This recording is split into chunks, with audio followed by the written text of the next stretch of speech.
Hey everyone, welcome to Zelda Speedruns. Today we have a OOT randomizer battle royale race. This is week 4. Very exciting, very pumped for this. On commentary, we have new IT guy and Chimp, and they will take it from here. Thanks, Baseball. Welcome, everyone. Thank you for joining New IT Guy for week 4 of Battle Royale. The eliminations keep on coming. Got 2 eliminations this week, one for the lowest score of the round and one for the lowest total score. And yeah, for the first time, we've got Hyper on stream. Hyper's been doing very well alongside Cola, so like they're the top 2 at the minute with Timmy. So very excited to have them on the restream, and yeah, generally see some chaos. How are you doing, new IT guy? I'm doing great. How are you? Yeah, all good. All good. Excited. Everyone's ready in the race room, but Baseball, are we good? Kick them off? Looks like we're good. I will get them started. Alright, so for those that don't know what Battle Royale is a game mode where the aim is to gather points by beating enemies, bosses, and certain objectives around Hyrule. If you die, the run is over and it's one-hit KO. So you've got to play very carefully, but take some reasonably decent risks in order to get those points and not come last in the point score. As we will be kicking off about now.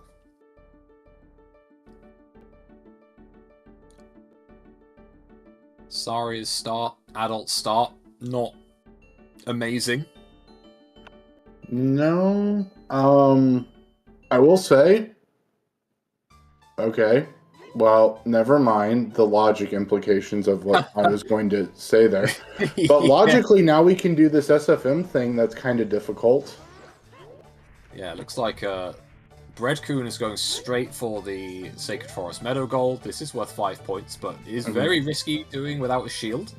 I guess So so. we'll see if they manage to nail it. Moblins are very dangerous, because if they hit you once, they will hit you twice. They will double tap you and you will die. Yup. Seems like Breadcoon is okay. They've practiced enough with it this time. Everyone else choosing to go into Kokiri Forest, which is itself quite dangerous. The Scrubs and the Octorok can snipe you from a mile away. And the Deku Barbers themselves aren't no slouches.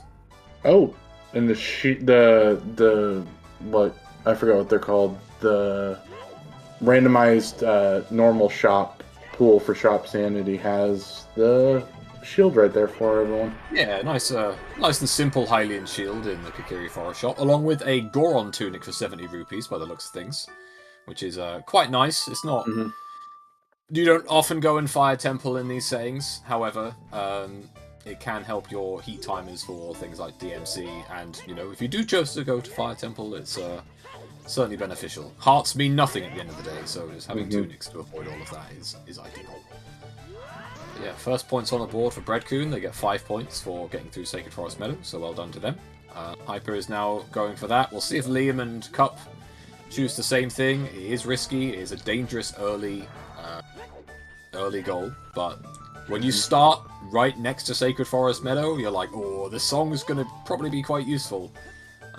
Right, it's almost too tempting not to do. Yeah, did only turn out to be Suns this time around, but Suns in itself is very good for routing, so I don't think anyone's going to complain at that. Thankfully, Emo Soda was eliminated last week, and they're the only person in the world that actually hates Sun songs, so this seed is not for them, but they're not in it, so everything's fine. Yeah, hinted child spirit dead. Not sure that's really relevant, but... Can be useful. Child Spirit has a couple of goals associated with it, so it does mean you can sort of just bypass the checks, go for the goals, which is quite nice, although that Stalfos in Child Spirit is never your friend. Nope, it is not. Okay, Hyper making it through Sacred Forest Meadow. Liam, about halfway through, I believe. Cup has chosen not to do it for now, which I think is totally fine. Cup is one of the newer runners, and definitely not as confident and well practiced as the other 3 runners on the stream.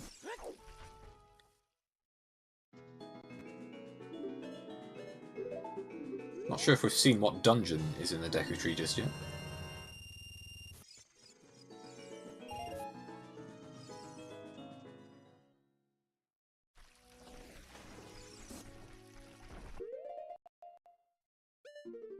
OGC Foolish. Awful hint. Thanks, game. Getting Strength 3 in these settings is very, very rare. Just the time limit itself, unless they sort of just fall into your hands, you're unlikely to dungeon dive so hard that you'll find all 3 strengths, so it's basically you're never going to check OGC ever. Breadcoon needs to be a little careful here.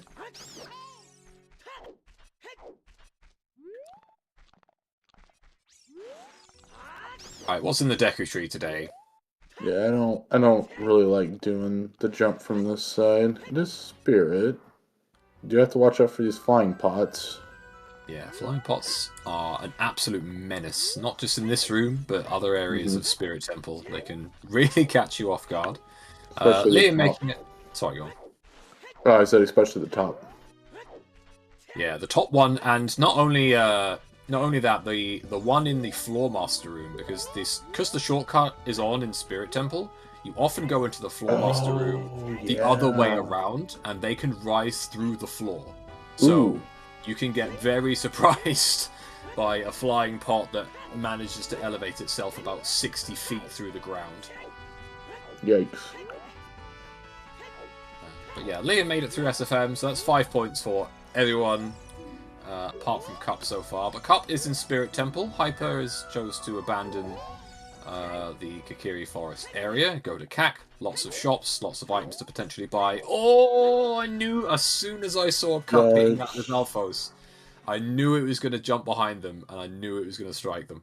It's yeah, these Lizalfos are really mean.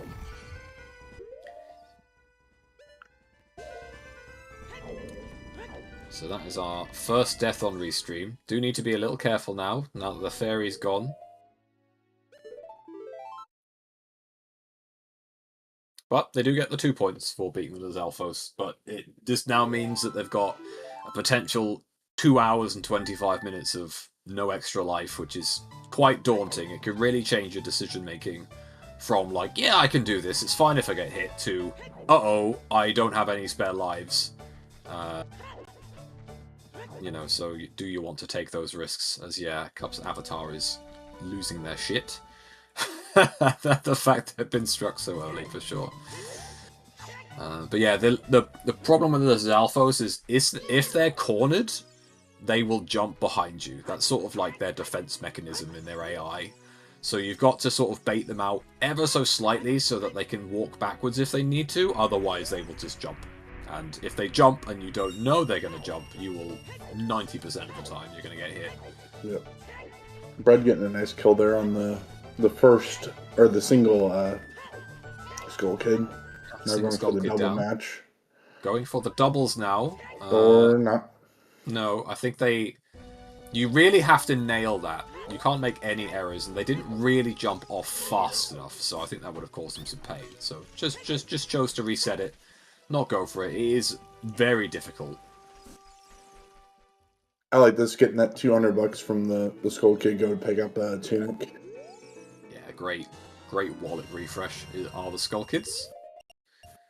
And I'm definitely in favour of getting tunics where possible. Just means you don't have to sweat DMC, which can always add a little bit of pressure to what you're trying to do. And it looks like our hook shot today is in market. Or one of them. Yeah, that's not too bad. It's, well, you've got a pretty high chance of it being very accessible early, but it could be on a pretty horrible market location. And I do want to point out, I didn't see how much it was, but there is a big Poe bottle in the CAC Bazaar. Interesting. Now, Breadcoon is going for these Skull Kids again. He has messed this cycle up, so I'm curious to see if he's going to continue. Or if he's just going to throw a Deku Nut and get out of there. He hasn't thrown the Deku Nut, and that is risky. Yeah, okay. Realize that they need to not climb that ladder because they will still shoot you. So playing Suns just to sort of reset the area. Might go for it again. Yeah, going for it again. They're using a slightly different setup than what ATZ sort of coined last season. So isn't oh god, those little blow Almost darts walked into that one. Great, yeah. I'm not convinced by this strat here. They're not jumping to the side fast enough, but they might have it here. One more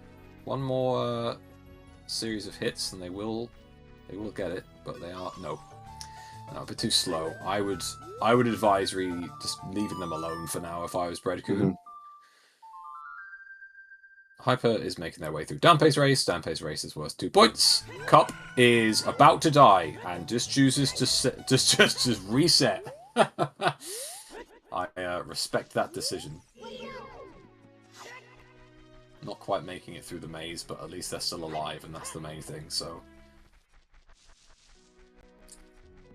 Breadcoon is wasting a bit. Oh, they take a hit as well. Too close to that Skull Kid. I would just reset right now. Yep. Alt F4. Alt F4. I would not respawn. I would just press the reset button. Okay, reset button. There we go. Yeah, again, you really need that nailed. Any deviation from their pattern, and it's just so risky. So that's 2 hits down on Restream already. Sub 10 minutes, we've lost the life on Cup and Breadcoon's side. Hyper making their way through Danpe's race without trouble. Liam is now also in the same race. Hopefully also without trouble. And there's a nice bow for a bow and a Deku Shield. That's a pretty good set of Danpe rewards there.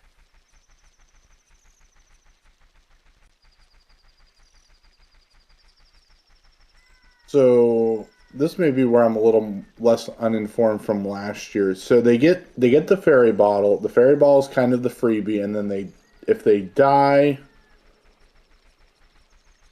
it's over. It's over, yeah.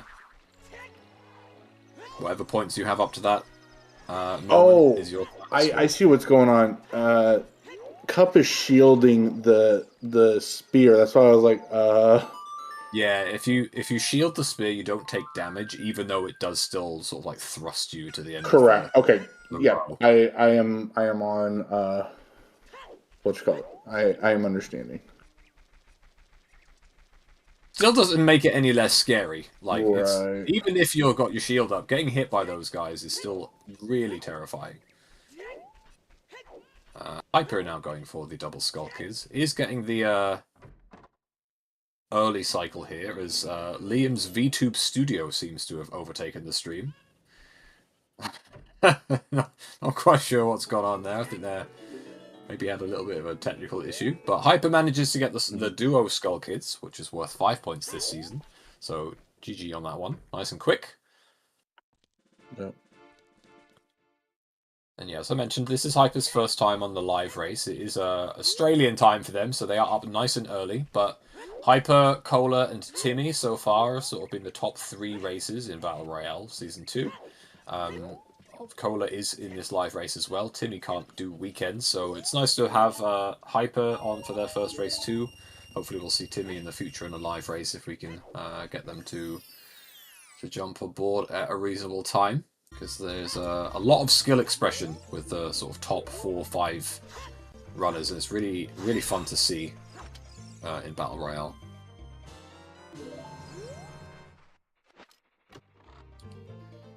Okay, so Cup's still navigating SFM. Probably going to be here for a while, but again, newer to Battle Royale as a whole, so I understand taking it slow, going for some slow but steady points, even though this isn't without risk.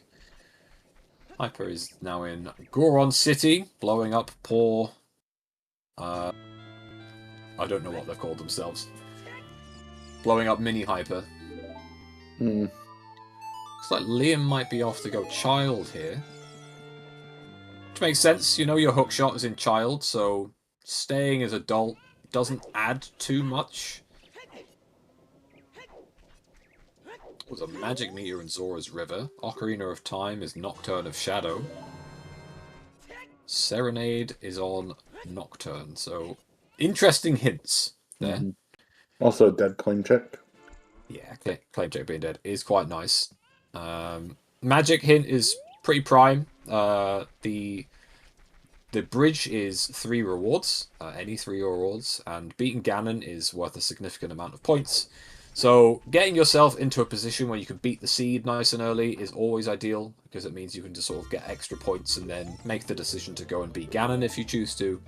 And obviously you need magic bow and light arrows for that. No specific other items. Again, as it is 3 rewards, it could be 2 pretty easy dungeons to get there, but sometimes it can be quite nasty in terms of what dungeons are required to open that bridge.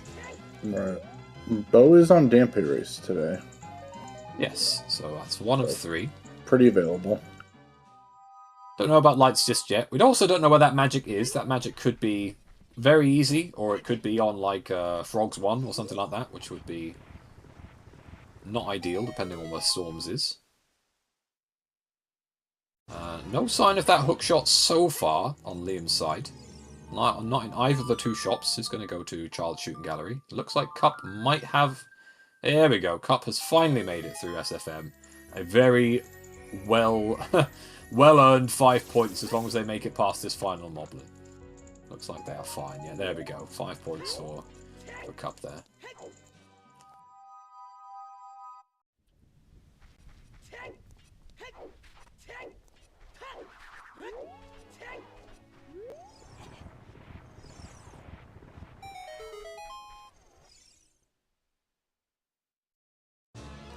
As I mentioned, 2 eliminations this week. We have an elimination of the lowest round score. At the moment, that would be Cup on 2 if they were to die right now. Oh, sorry, they've got 7. So I guess Cup and Liam and Bread all on the same score right now.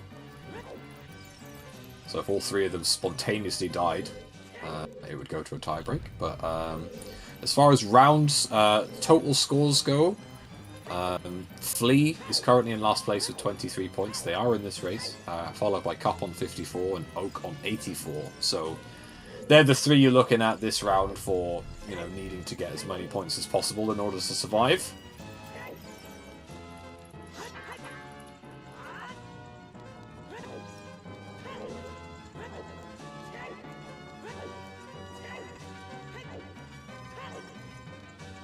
Very much enjoying Bread's dossier of Donkey Kong themed music.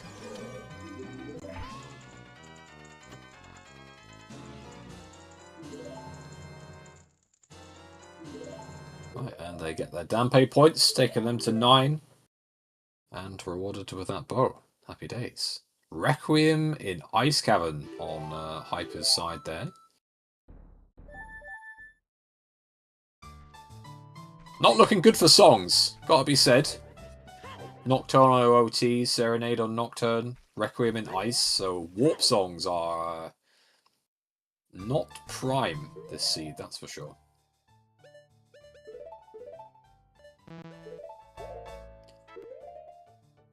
I mean, yeah, if we know where Ice is, it is Dungeon ER in Battle Royale, so no sign of the actual Ice Cavern yet. But getting Requiem is pretty good. So it wouldn't be a terrible play. Although Ice is really dangerous.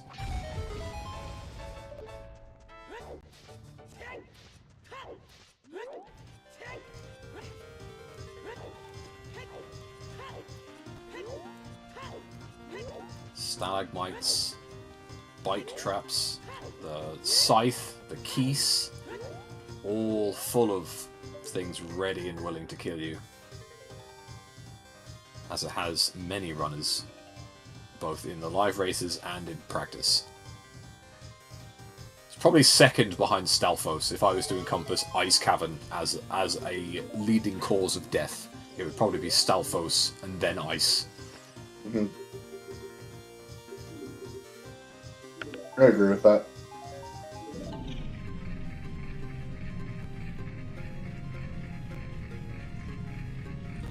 Welcome in, Tobias. Welcome to Battle Royale. Thank you for the sub, as always.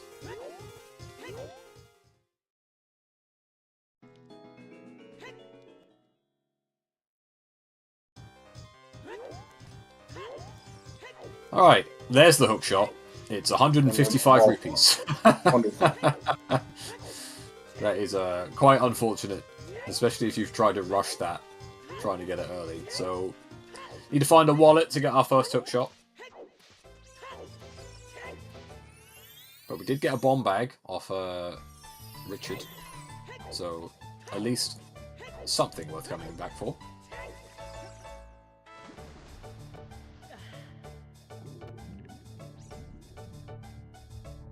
Nothing on bowling, which is nice, because doing bowling without being able to get hit is pretty rough, because you can't set up the usual bowling strategy.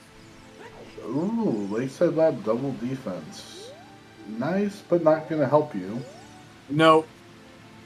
Yeah, unfortunately it does absolutely nothing in these settings.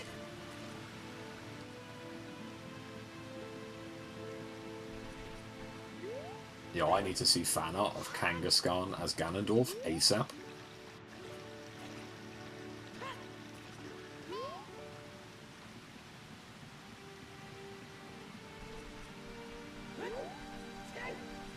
Alright, a couple of fishing excursions here. The spawn was at Child Lake, so a weird spawn. It's not really good in any circumstance, unless you've got a scale and want to sort of do domain stuff. Granted, they do have a scale, so you know there is early access to domain and river, but it's not going to help you once you've cleared that area out. It's a bit of a rough one. Liam heading towards the Scrubs and Lake. Cup seemingly heading towards Dampe Race. See how long Bread can stay as adult. I can imagine they're going to be quite tempted to go child soon.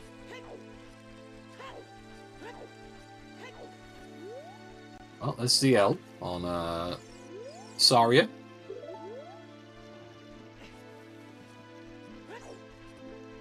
So we see... Oh, Iron Boots on Liam's side. And Goron City, Path to Baronade. So, quite likely, our Boomerang is somewhere in Goron City. We did see Link the Goron, and it wasn't there, so plenty of other checks for it to be. And it looks like our magic today is on the river, or is on the Scrubs or the Frogs. Yeah, that's not great. Not great. You need storms for all of them.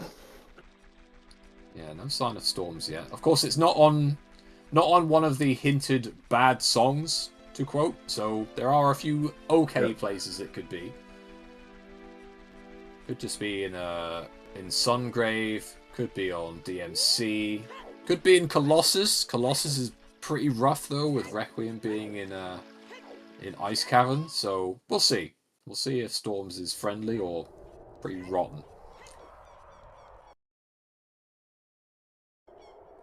Hyper racking up some more points. Wolfos are worth 1 point each, so that'll be 3 extra points, plus they made it through Sacred Forest Meadow as Child for an extra 3.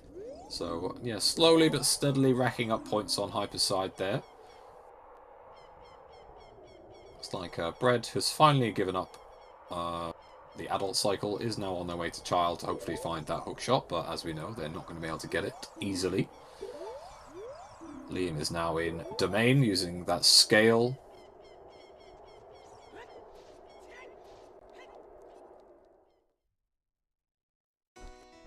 We'll see Cup going for Dampe.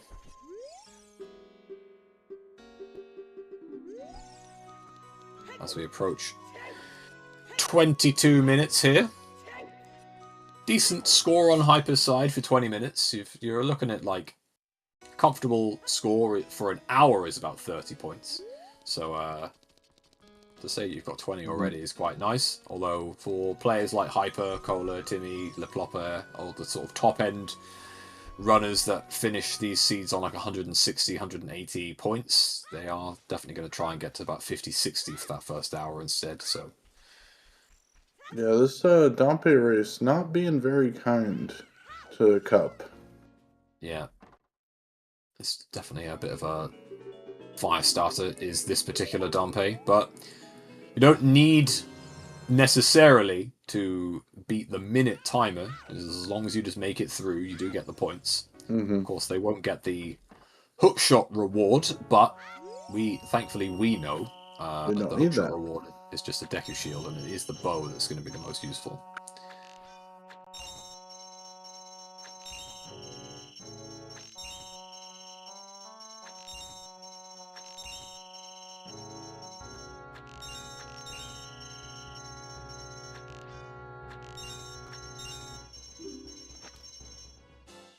Yeah, thankfully it's 3 reward bridge to buy, so it's the general thought process is that, you know, get Gadons opened up early, get as many extra points as you can, and then try and sort of finish up on Ganon after a couple of hours. Didn't want to make it. The point of the settings is less about the rando and more about the sort of challenge and threat. So kept the settings fairly simple, fairly light, give players the most options.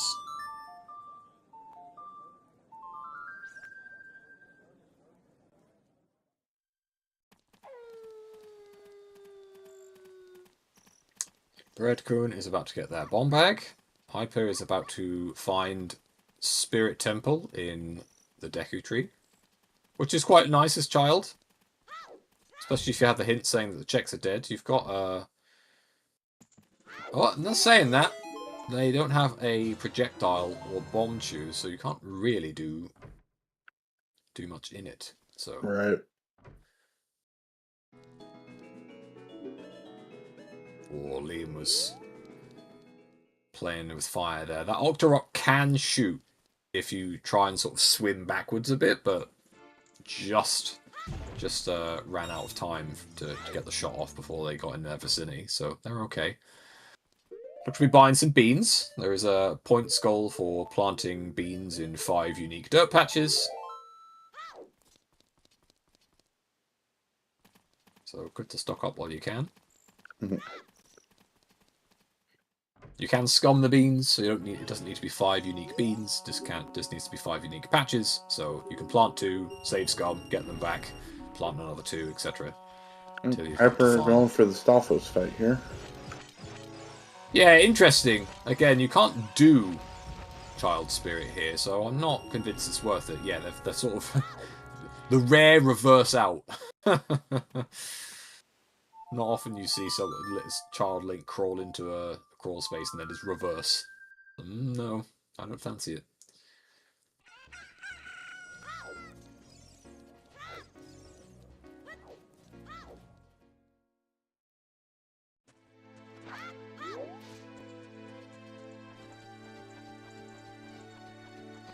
Alright. Yeah, without that slingshot, that room's kind of miserable. Yeah, you want a slingshot or a boomerang. Right. For, like, fairly easy access to that switch. Chews are fine, but that Stalfos can cause you a lot of grief when you're trying to set up the right sort of area to fire off that chew. So you can just kill it, but again, killing it is difficult. Pretty free with a Kokiri sword, but with a stick it can be tough to get it right in that small room without taking a hit. Okay, all 4 are on as a child. Makes sense. Didn't really find too much of value as adult. We found at least a bomb bag as child now, and we know there's a hookshot available eventually. No sign of that wallet yet.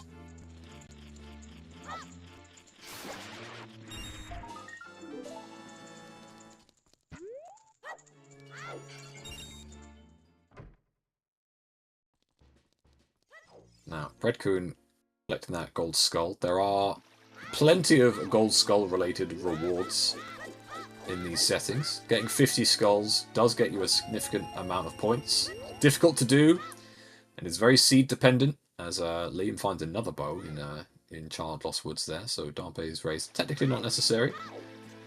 But yeah, trying to get 50 skulls when the game doesn't really bless you with early hook, early rang, early access to a lot of areas can be very tough, so most of the top runners in Battle Royale will try and get 50 skulls by default, but it's not something that's always guaranteed. No one has done the crazy strat of just dumping your fairy and grabbing bugs.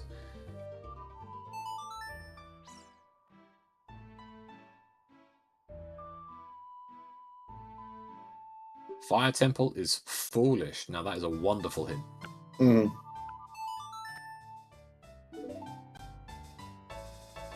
Even with all of the buffs I gave Fire Temple this season, we still do not see people in Fire Temples. It is just a place no one wants to go.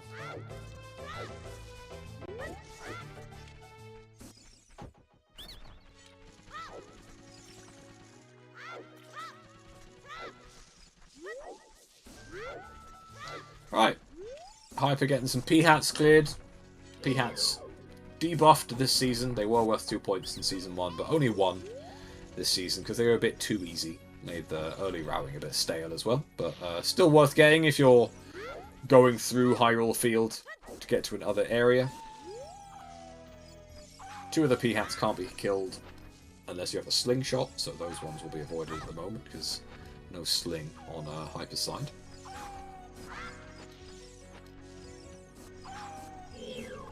Redcoon trying to get this Wolfos to play ball and jump slash it through the gate. Making it through, getting the points. Getting the Wolfos points as well. Cup getting the bad news about the hookshot.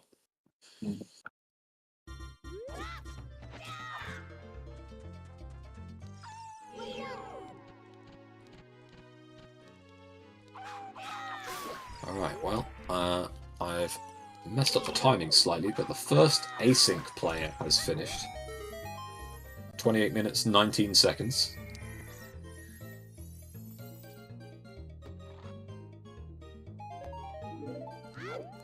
Of course, this is, if you can't make the live race, players do async this earlier in the week. We had 3 async runners this week. Most of them are, fortunately, in the live race, which is always great to see. But yeah, an very early async finish will probably provide a lot of relief to the current players running. Especially those on the lower end of the scale. Knowing that that person probably didn't get a super high score. Might change their minds on what points they're going to go for. It's like, oh, well, if someone's finished already, do I just try and get like 10 points super quick so that I can sort of guarantee, even if I die in 20 minutes, that I've got, 17, 20 points? Or, what's the strat? So we'll see if they make any gambles based on that, and we can ask them later on. Skull Kid having another bomb bag. Okay, fairly flush with bombs and arrows, which isn't a bad place to be.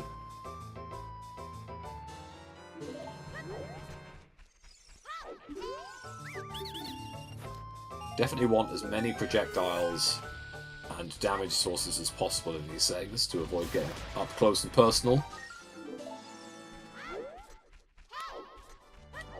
Redcoon does have a bottle of bugs, of course. They did take a hit, so they don't have a fairy to sort of dump and take that risk, so can afford to go a bit more crazy on getting skulls.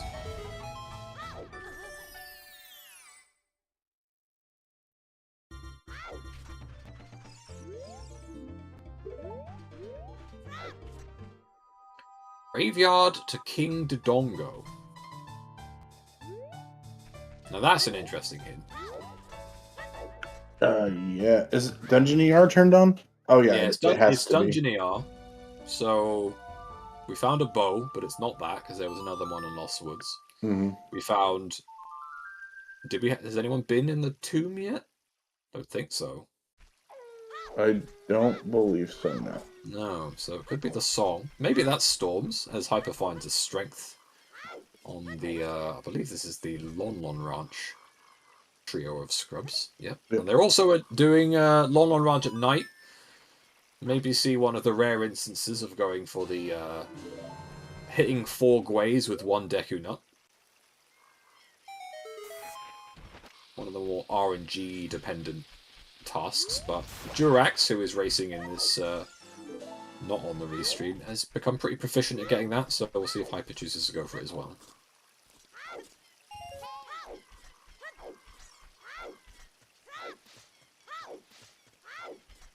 I'm gonna go with no. Nope, doesn't look like it. choosing to ignore it. Did at least get the nighttime skull, so skull's clearly on their mind.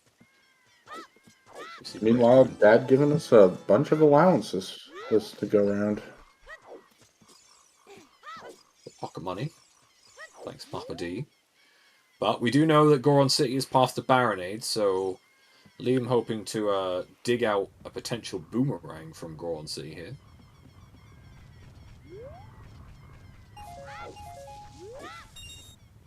Kev Bro, thank you with the Prime sub.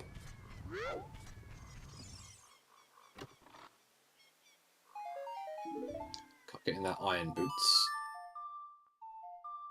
Be interesting to see when... doesn't look like anyone is getting to Adult Lake anytime soon, with Serenade being pretty hard locked. The spawn position not really being ideal. No sign of opponents yet, so those irons might not really come into use this seed, unless players really force that dungeon entrance.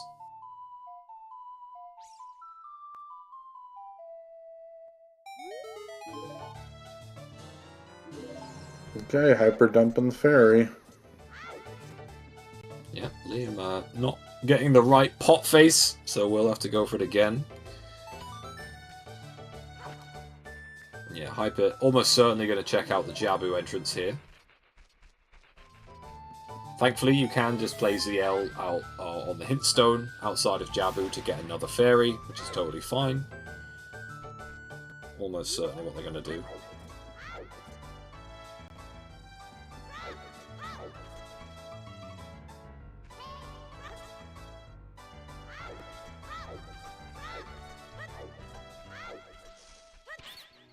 Nothing in the pot. So no sign of anything towards Baronade so far on Liam's side. And we'll see what dungeon is in Jabu. Could only be one of a few. And it's bottom of the well. Okay. Okay. Getting a sharp exit. Probably going to go get their fairy and go back in, I imagine. Yeah, that makes sense. You don't want to take an accidental hit from, like, dead hand being weird with collision or something. Yeah, definitely not. There's a couple of things in bottom of the well that can catch you off guard. The keys, the floating bubble. If you don't know where that bubble is and you sort of run out into the corridor, it can snipe you. There's also a couple of goals in bottom of the well. One of them is a lot riskier than the rest of them, with opening up all of the coffins. As there is that boomerang on Liam's side off Hot Rodder. That'd be really nice if they find Jabu or choose to go on a bit of a skull hunt.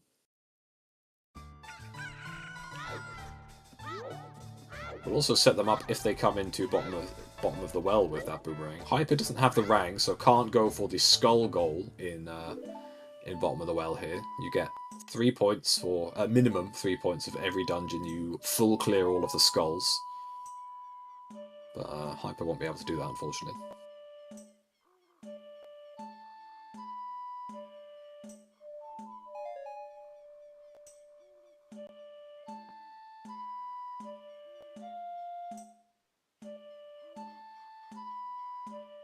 Oh, big chest in the maze.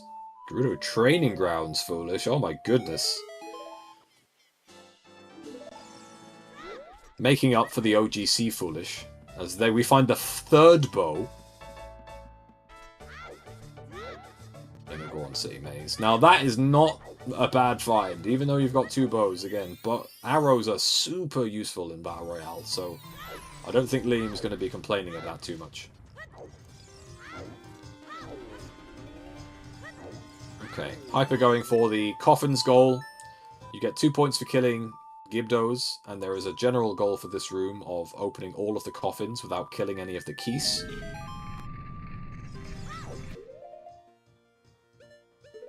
Three of the 4 other coffins all contain keys.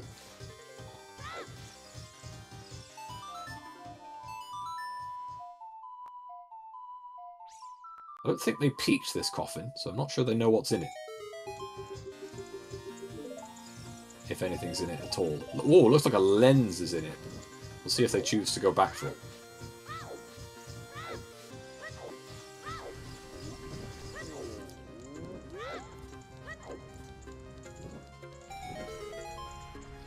Alright, well, bottom left coffin does not have any keys. So that is the goal achieved, as long as they get out of the door. Liam going for one of the riskier goals here is getting the gold skull in DMC as child. Choosing to equip the Hylian shield, which is a little risky, because you've got to time it right if something is going to drop on you to sort of raise that. Yeah, there we go. Just gonna get pummeled for a little bit here until things calm down.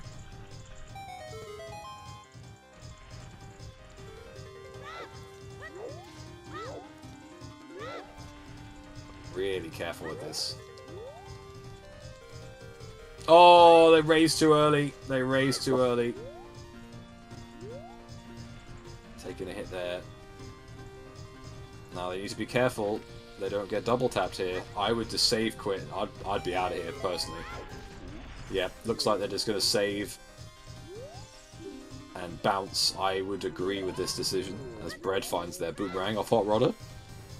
Alright, Liam, what are we doing? What's the call? Going for a... Yeah, I agree. That's the right thing to do.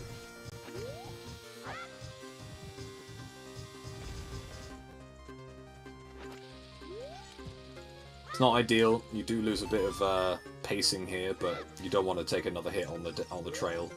It's actually safer with the Deku shield, believe it or not. So yeah, not ideal. But that's 3 hits on Restream so far with no full deaths. Cup is going for the Key Skull. Not quite sure they've managed to get 4 here, so they might need to wander around a bit more.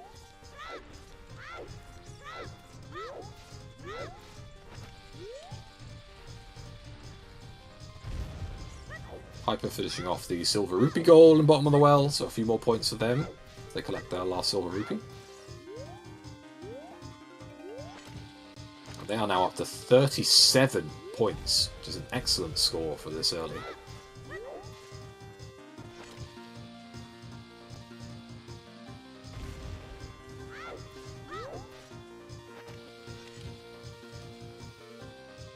And we got Wallet in bottom of the well. Oh, okay. Very nice. That's the hook shot. Now available on Hyper side.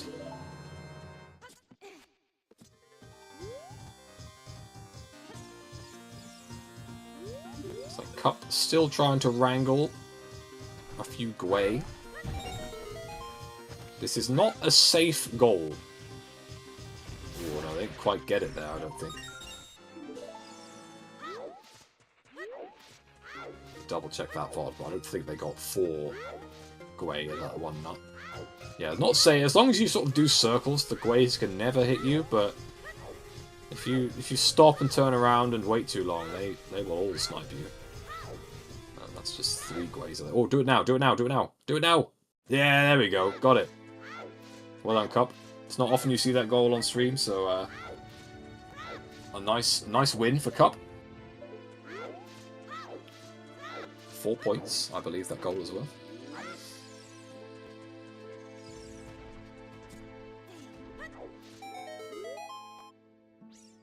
So that's everyone in double digits. Bread on 15, Cup on 11, Liam on 13.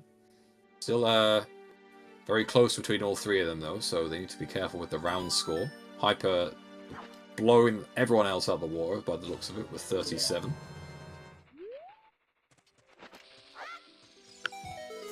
And doing a very nice kill on the dead hand.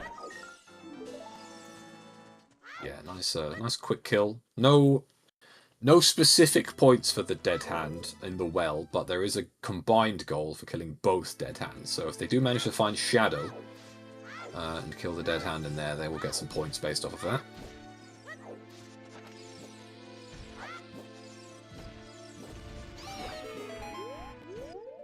But the wallet was the main thing, really. Finding that wallet in the well is to get the hook shot is going to be huge for their rowing.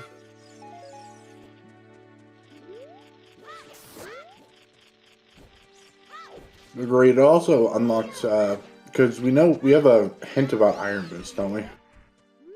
Well, we found the iron boots. Oh, okay. Yeah, I think they were in Lake Scrubs. Yeah, so that unlocks 2 more dungeons that are a possibility of being able to get into. Yeah, for sure. And dungeons, and sort of generally just finding your dungeon entrances is a pretty essential thing to do in your early game, if you can. Sort of knowing which dungeons you've got to sort of play around with, which ones you can beat to get to Ganon's. Really crucial for sort of like that first hour, hour and a half.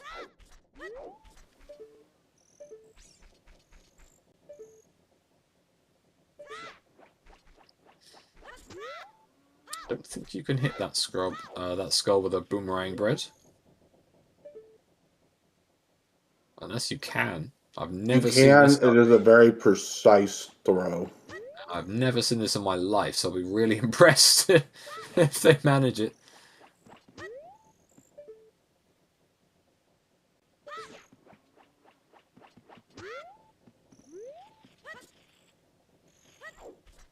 No luck so far. Choosing to give it a miss. That's fine. They can always come back if they need it.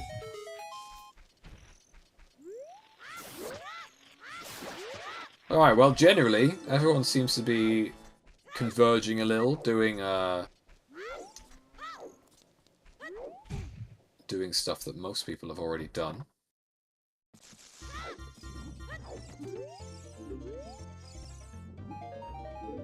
If baseball is listening, we could do a little gamba. People are open for a gamba.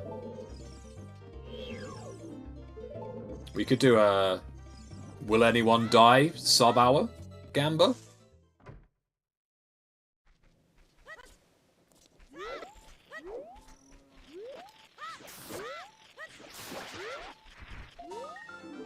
We have seen Bread, Cup, and Liam all take a fairy hit, so the next hit either of them take.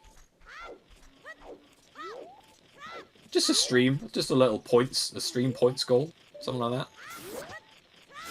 I think baseball's meaning people. Is someone going to die off stream? On the stream. We'll do on the stream.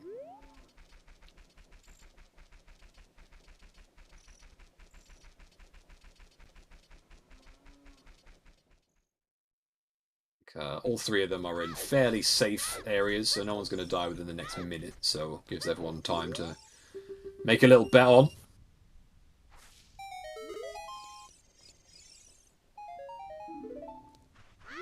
Honestly, I can't believe we're on week 4 and we've not done any gambas. That's my error for not suggesting. Hyper finds their boomerang. At minute 46, they'll be pretty happy with that. It means they've got access to hookshot and boomerang sub-hour, which is quite nice if they choose to go pretty hardcore onto skulls.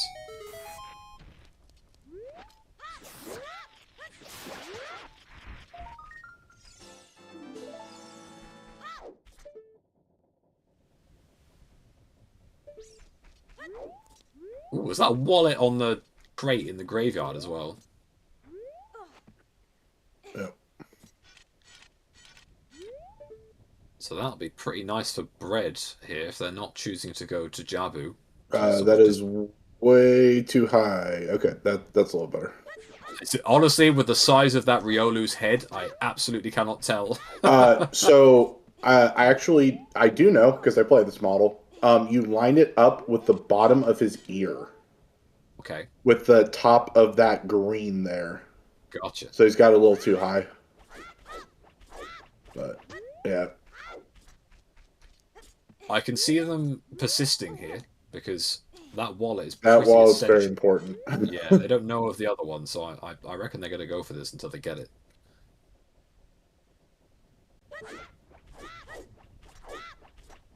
Also doing the sort of 2 hops and backflips. You can do like... I find the 3 hops to the right a bit more successful. Not sure about you or anyone else, but generally I struggle to get sort of the 2 hop one done. Yeah, Reddit's throwing it a little too high. Yeah, I wonder if they've not had much practice with this model. That is a little bit of a problem with playing with custom models. You do have to relearn tricks if you're, if any of it is based on see-up precision or camera angles and stuff. It's not necessarily a free win. given up for now. Which is fine. They might just go buy some beans, you know, and just sort of do it the long way. It's not like it's impossible for them to get. Right. I will not say that it cost me a race in Scrubs, but it cost me a race in Scrubs not knowing that trick. Yeah, on the Link model. Yeah, that's fair. I've definitely been burnt by that before. It's not a trick I get every time. And yeah, many seeds I've lost. Definitely at least lost chunks of time to not knowing how to do that properly. Right.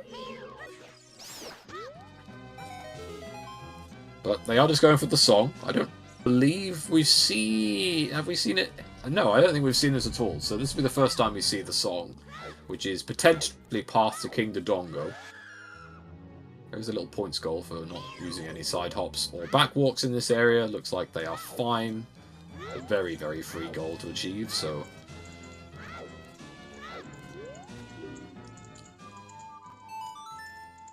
It is a Poners. Now... DC and GTG? Yeah, maybe. That is That's not what I was expecting, I'll be honest. So...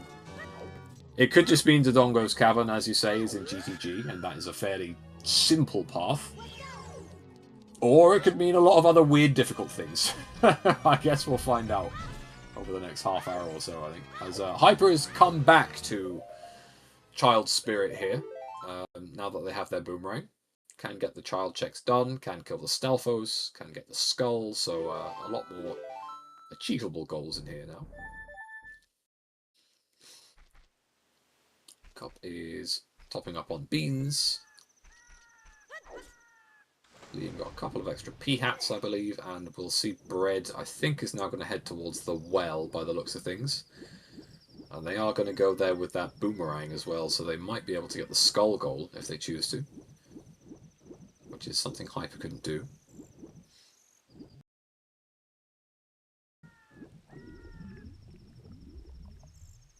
And they'll get a wallet anyway.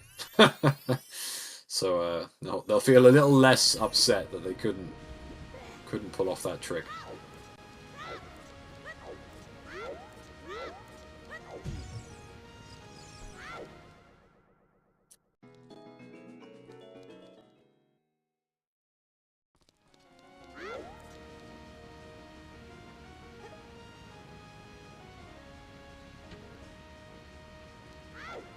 Alright, Hyper's setting up Broken Stick here, because setting it up in this area sucks, so better do it in the room before and not get hit by a spike. See if the Stalfos gives them any trouble. They did miss the second slash. We'll see if they get scared. Oh no, they're fine.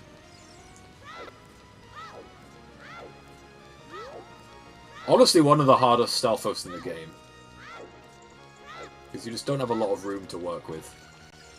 Yeah, and trying to sit there and ignore him, he makes this room just miserable. Yeah. But that is an extra 3 points for Hyper, so that is them up to 40 at this stage. I'll go and get the silver rupees as well, which will give them a few extra points. Child Spirit is quite lucrative.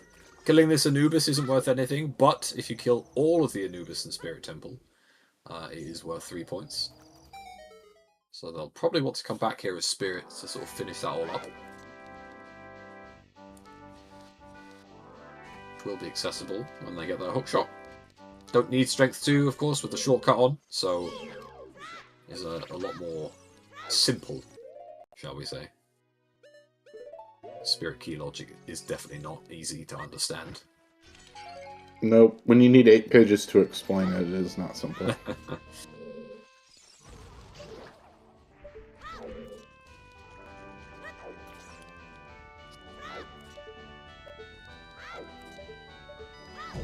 Breadcoon getting early eyes on their wallet. Will be rewarded in a moment. Hyper, no keys on Child's side, as we saw in the hint earlier, so can't climb as Child. Little unfortunate, because there are some good things you can do as on Child's side if you get up there. No magic yet, so if you do go adult, you can't get some of the magic lock stuff unless you do some funky ass tricks.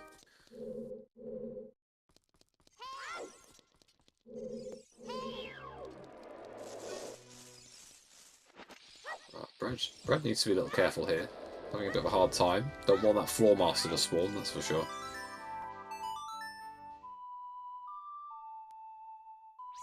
Is it Floor Master or Wall Master, the ones that come from the ceilings?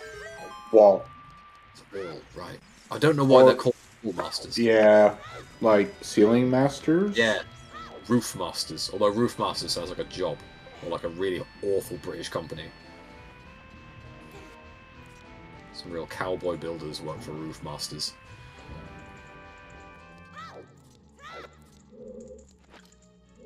Alright, Bread is in the coffin room. Gets some nice points on the Gibdo. We'll see if they choose to go for the more difficult goal in this room as well, but I imagine they will.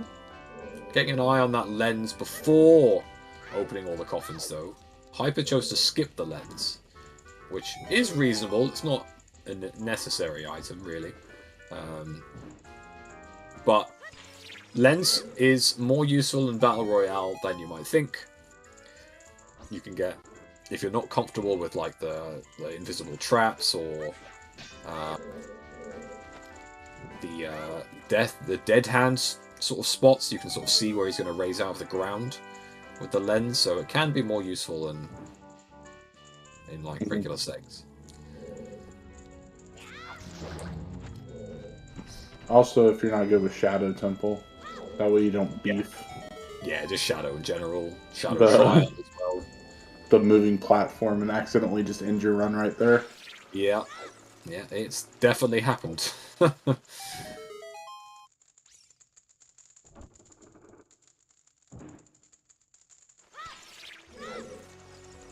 But Bread not particularly having any troubles here. It's just going to go around for... Did they get the rest of the coffins? I didn't see them get all 4. Maybe they're just despawning the keys. Yep, that is what they're doing. Yeah, they did, but they got it anyway. So all 6 of them are lit. I think they're just trying to, yeah, get rid of the keys so they can actually get the lens without risking for it. Oh, you might be right, Arcane. He might have gone back to get the lens. I didn't see him go back in, but it's definitely possible. Hyper 100% did. He did what Brad just did. He left the room and then reloaded it, so the keys weren't there. Yeah, makes sense. But Hyper is going for the DMT/DMC goal here. We'll see them use the Deku shield as we saw Liam use the Hyrule shield earlier. Not sure if baseball. I'm not sure if it's possible to refresh Liam's stream because he seems to be about 2 minutes behind everyone else. Unless he just started his timer late, I genuinely don't know.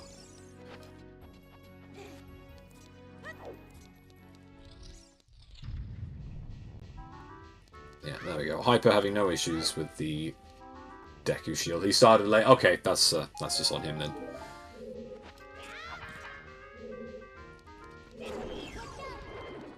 Ooh, Bread needed to be a little careful there, but is okay.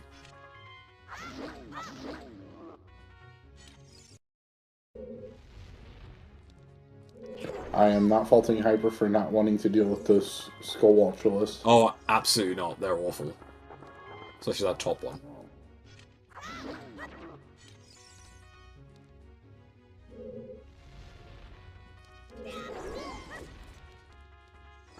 Alright. Liam finding Fire Temple and absolutely noping out of there as Hyper gets there. 6 points, I believe, for getting that skull. Very high point reward for that.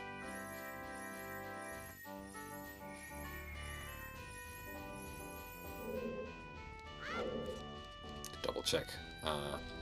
Yeah, it's 6 points.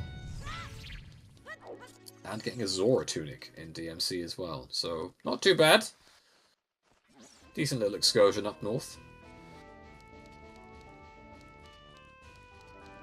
Oh, Liam's back. He is back for round 2. I am scared. As I'm sure Liam is scared. Yep.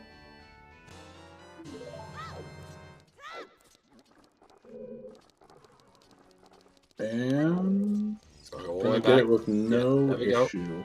There we go, fine. As long as you keep moving. Sometimes the rocks will still spawn even when you get to that wall. And that's the only real risk of using the Hyrule Shield. Because if you're holding Deku Shield the whole way, even if you're holding it and they spawn at the wall, you'll still be fine. But if you're using the Hyrule Shield and you don't lift the shield when those last couple of rocks drop, you'll just die. So it's awkward timing, somewhat RNG based, but yeah, generally Deku Shield is reportedly better. I'm not 100% convinced you can't still get hit, but the people smarter than me seem to believe it's more assured. I wonder if it's similar to the guillotine hitboxes in Shadow Temple, where if you walk backwards while holding Hylian Shield, it won't knock you off. It's possible, yeah. Alright, well, we are approaching the hour. No one has died.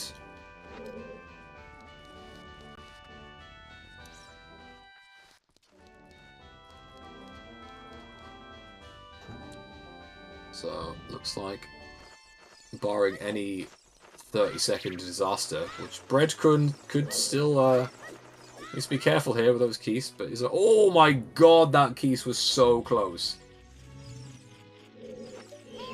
I'm not sure he even knew that one was there. That was unbelievably close to getting him. But he survived. He suited the skull. Liam also gets the DMC skull here.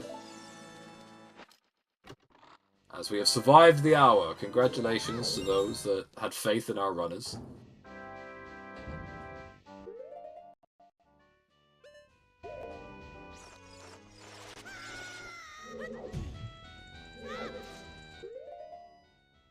Yeah, happy 1 hour. No deaths.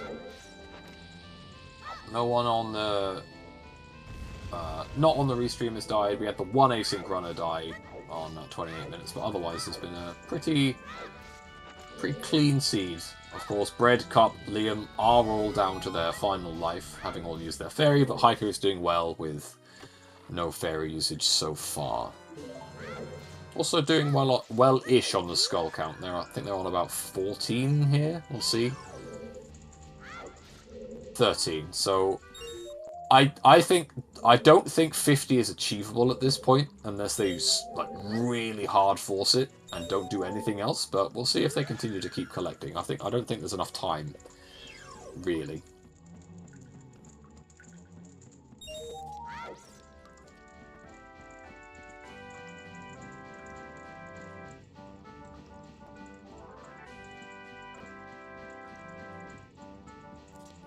Nothing on Anju, just a few nuts. I'd be going for the 10 Scholar Reward. Just some arrows. Nothing 20 or 30, as we saw earlier, so that can just be it for skulls if they choose it to be.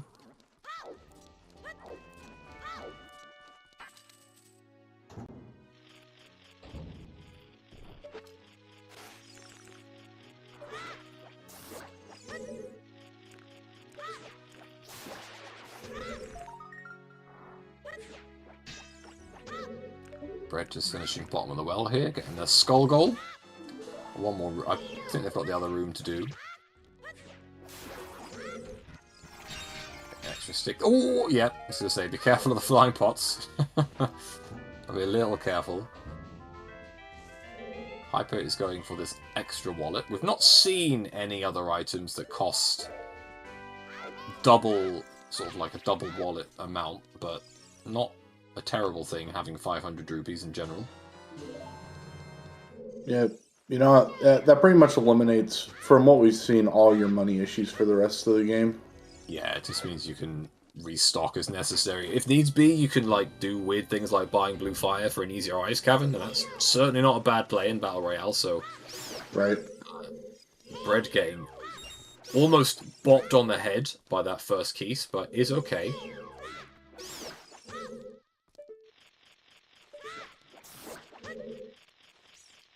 Quite sure where Cup is going here. Might be going for the Night Skull or just going for the Owl. I'm not certain. Alright, Bread's finished the well. Hyper is going to get their opponent's song and be like, huh? When they realise that this is their path to DC.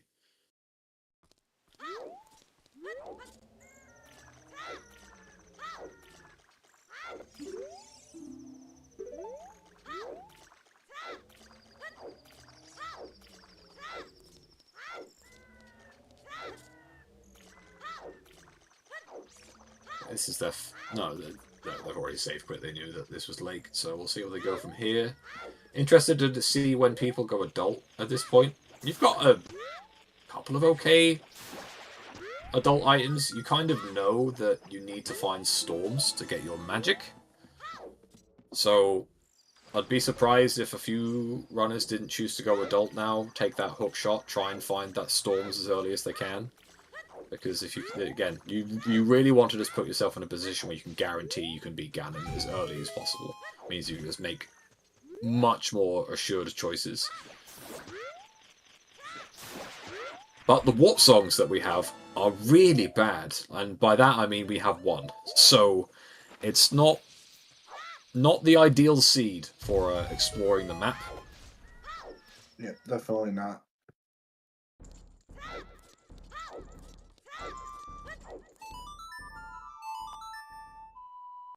I mean, over 3 of the warp songs are, so yeah, not real known locations for any other songs at this point.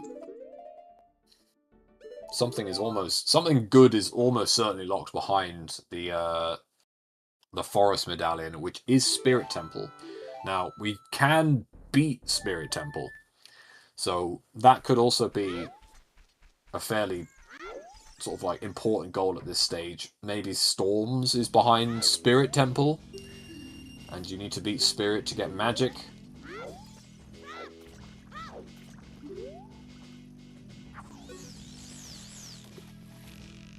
Spirit is a little dangerous. It's not too bad with the shortcut on, and as long as you play it safe, doing the sort of big climbing wall, you are okay. But yeah, like any dungeon, has a fairly medium baseline of risk, sort of automatically.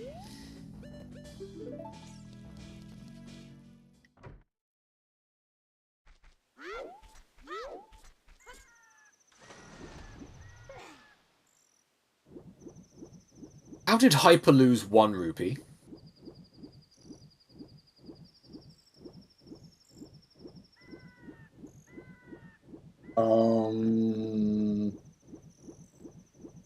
Deku Scrub's salesman selling him a single rupee? Greg, maybe? Oh yeah, I guess he could have spent 10 and somehow gained 9. But yeah. I'm just really surprised he went from 500 to 499, and I kind of missed how that happened, so I'm just like, wait. He was at the Lake Hylia Lake Scrubs. Right, okay. So he probably spent 30 and somehow gained 29. I don't know how that worked, but we'll assume it's fine.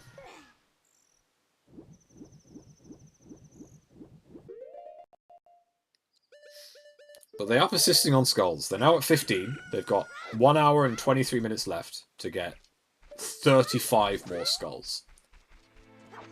Now, they are about to get their hook shot, so all of their adult routing will have sort of skulls attached. But I'm really not sold on 50 skulls this seed. I think it's too late to start ramping that up successfully without just sort of ignoring almost all other goals. Buying some bomb chews, though. That's quite nice. Benefit of having that extra wallet.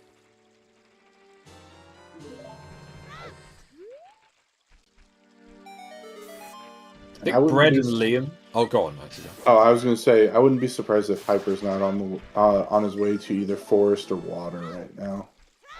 Yeah, I think... forest, because it doesn't look like Hyper has the iron boots. I'm keen. I'm very keen to know whether they're thinking about songs or dungeons, because again, that Storms is probably overhanging everyone right now. But no, again, knowing your dungeons is ultra important. So yeah, either or, very. It's not a great spot to be in at the moment as a runner. No clear path to the end. Looks like, as you say, forest is the play here, which totally fine. See what dungeon is in there. Could be great, could be terrible. My guess is... Well, my guess was going to be Dodongo's Cavern, but I don't think Dodongo's Cavern's going to be here. No, I don't think that would make sense based on the hit. Oh, Water Temple. Water. Ooh. Oh, that's probably the worst dungeon to find, honestly. But they are choosing to go in. They have the Zora Tunic, which is a plus. They did manage to fish that out of Deathman Crater. So that's okay. That was the only real concern, being in Water Temple with 3 hearts. But it's not a great dungeon to be in.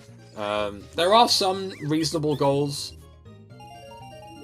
for Water Temple, but being in here without hovers or a long shot is pretty rough.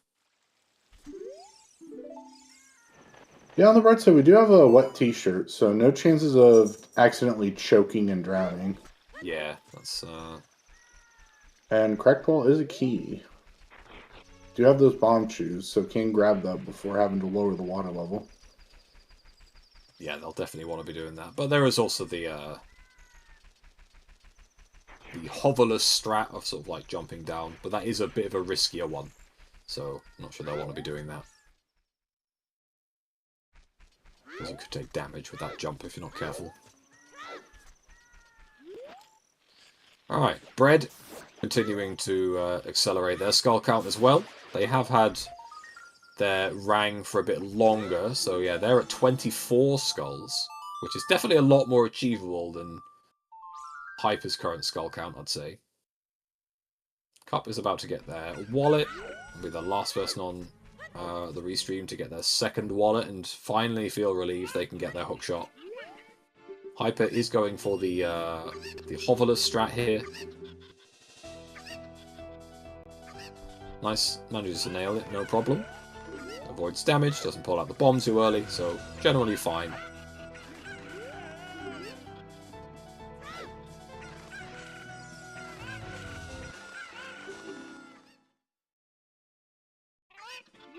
So Liam is leaning towards going adult here as well. Brett finds their mirror shield. Liam needs money though. Can't buy that hookshot without a few extra $.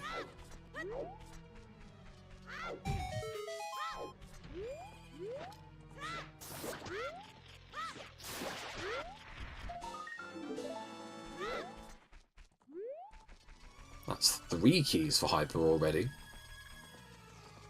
We know there's a small key on the central pillar as well, that was hinted earlier. So, 4 of 6 keys, very early in Water Temple.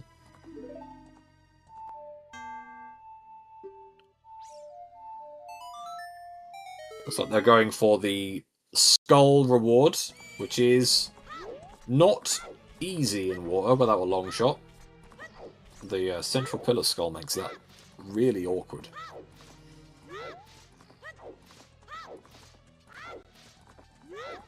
But if they're going for this skull, it kind of tells me they're going for Dark Link and doing the river loop, which I'd be...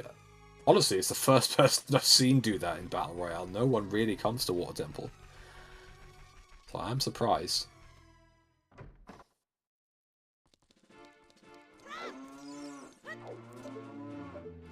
Yeah. I think if you feel comfortable, though, with the Dark Link fight itself, 3 hearts is not that bad.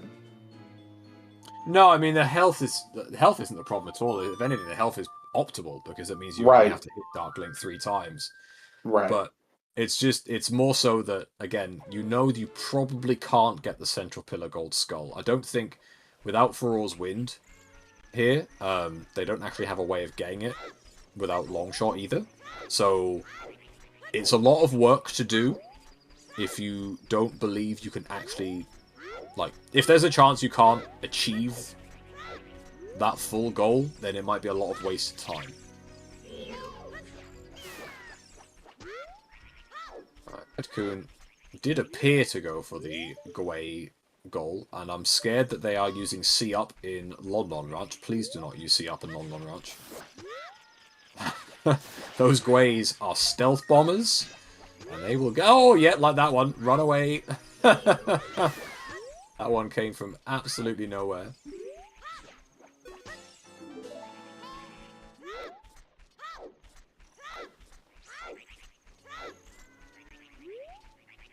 He's still going for the 4 Gwei goal by the looks of things, which is interesting because he's just killed 2 of them.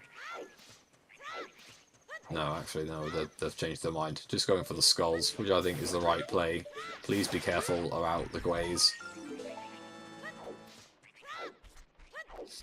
27 skulls, though. I think that's pretty good. I think Bread could easily get 50 skulls this seed.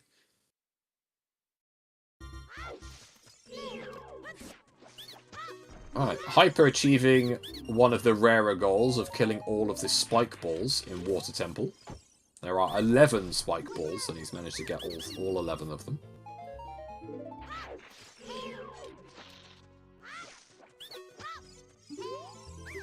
We're rewarded with a small key.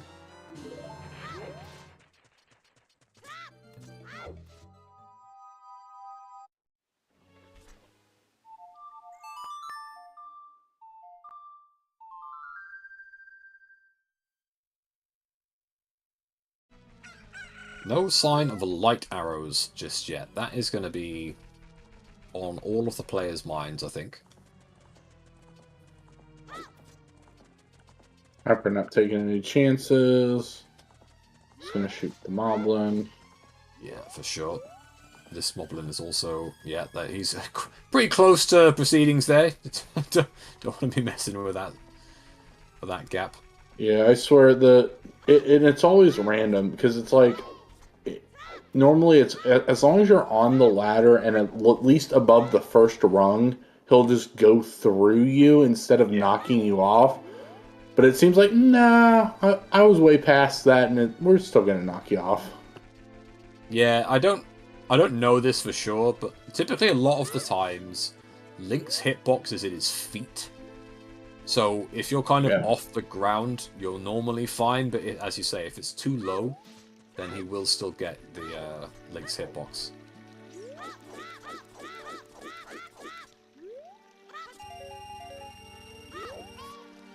Right, Cup is the last player in the coffin room, I believe.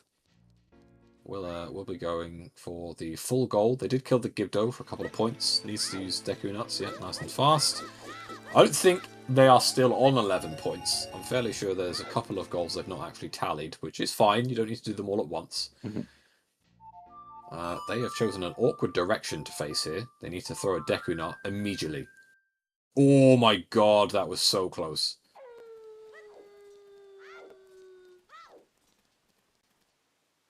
Yeah, if you're not facing the coffin, then the Deku Nut is thrown away from the keys and just takes a little bit longer to trigger.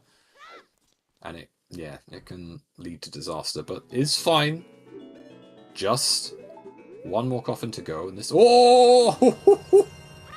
Managing to use the shield in time there. Well done, Cup. Good reactions. That's it.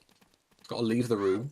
It's part of the goal is specifically leaving, because if you do it the wrong way, you've still got to run past all of the keys. But they left, so managing to get a few extra points there. I think they're probably on about 16, 17 at this stage.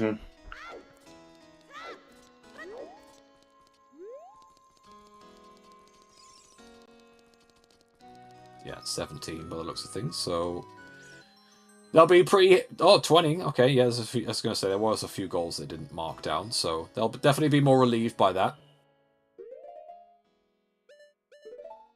They are going back in for the lens, by the looks of things. Wrong coffin.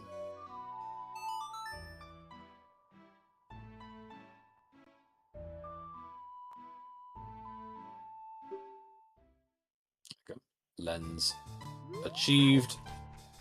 Breadcoon also going to go into Water Temple here. A player has finished. I do not know what player. It's clearly, by the looks of things, it is an off-stream player.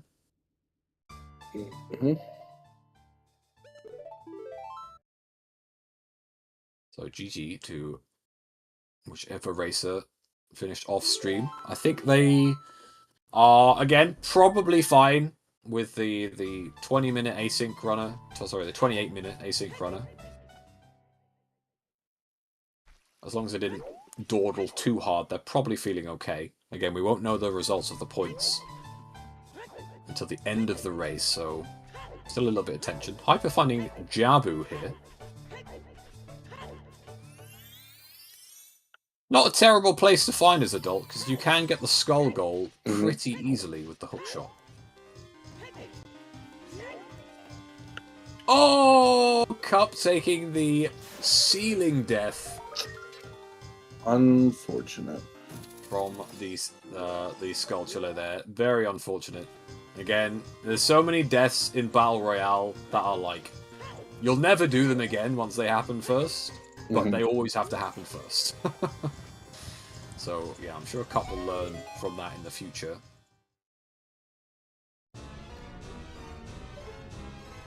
I get it could have been Cup that finished at 117.50, because no one else has finished in the room, as I think Breadcoon just spied the light arrows on the volcano. Not sure if I saw that correctly.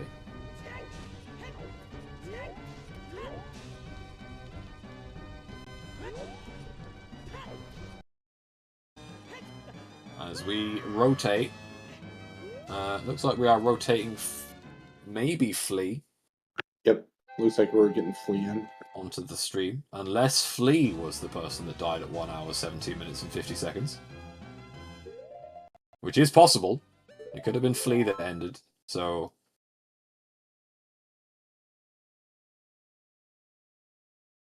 Yeah, I think that is probably what happened, Baseball. So, yeah, I guess go on to the... any of the next runners is fine. I will quickly message Cup and see if they want to join.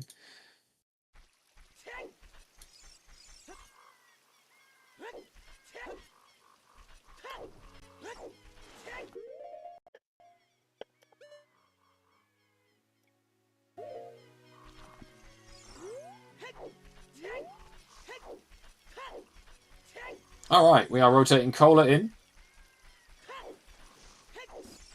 Cola is on 51 points. So, giving Hyper a run for their money at the moment.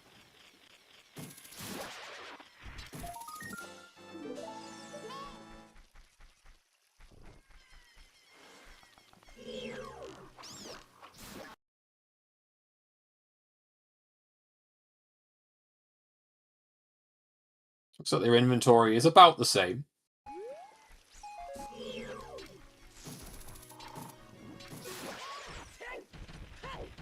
Although they do have that double defense. So, incredibly, they did lab dive before getting the hint to get that double defense. So that's quite something. I guess if you have hook and irons reasonably early and you don't get the hint, why not? Also worth it for the skull, of course, if Cola is going for skulls. Cola normally goes for skulls, so that would not surprise me.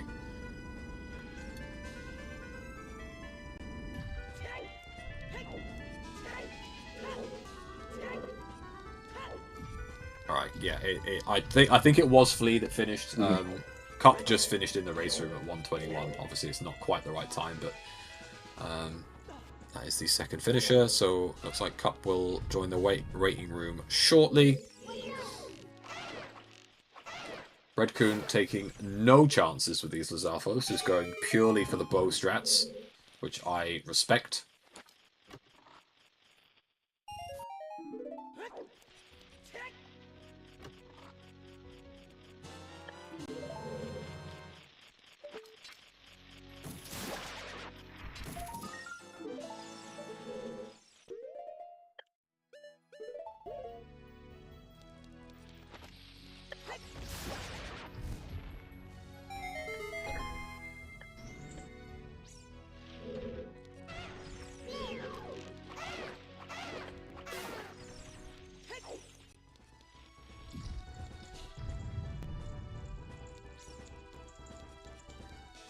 Alright, Cola also getting to Jabu here. Hyper, I didn't with all of the action, I didn't see what Hyper did in Jabu.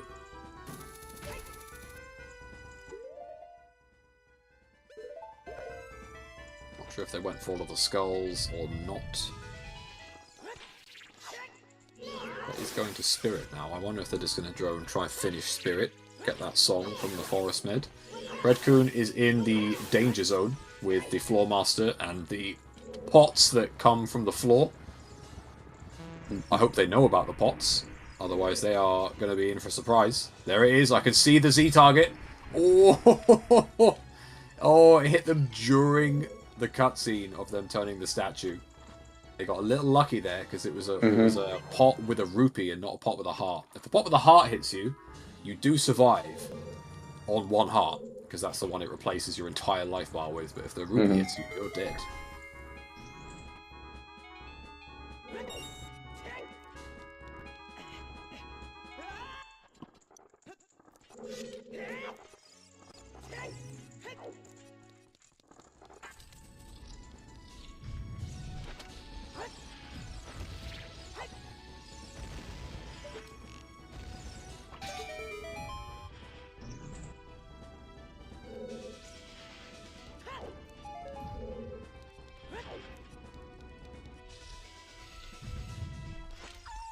Right, Liam has found Shadow. First person on Restream to have found Shadow, I believe. Now, they have killed Dead Hand, I think. Has Liam been in bottom of the well? I don't know. Has Liam been in the bottom of the well? I think two players have fully died. Flea has died, and Cup also died very recently on stream. And then we had the async. Yeah, the async runner. Yeah, sorry, you're right. The async racer died at 28 minutes. Breadcoon and Liam have lost a life, but they have not fully died yet. Hyper has not lost a life to my knowledge, and Cola has also lost a life to my knowledge, but Cola came on the stream late. So, unsure whether they've taken a hit. We'll have to see their inventory as they are going for the skulls in Jabu. Again, a nice easy goal to get as adult with the hook shot. A lot easier to do as adult for sure. Boomerang takes a while. Welcome in, Cup, GG. As I say, feel free to join the ZSR waiting room if you want to join us for an interview. You were on Restream up until your untimely death. So we did see we did see the whole run. Happy to talk about it. Alright, Breadcoon is on 31 skulls, so doing really well towards that 50 goal. You really want to get it as well. There's nothing worse than like dying on like 45, 46 skulls when you've put so much effort into getting that far. Right.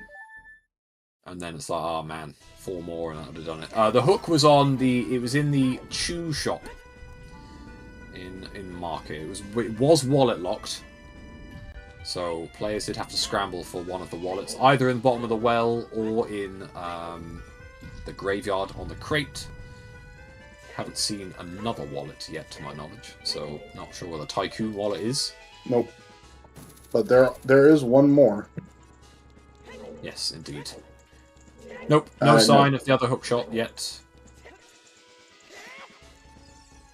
No hints towards it, no general vibes, just this first one so far. Liam is choosing the proverb wrong, is choosing to bring his horse to water and then take it away.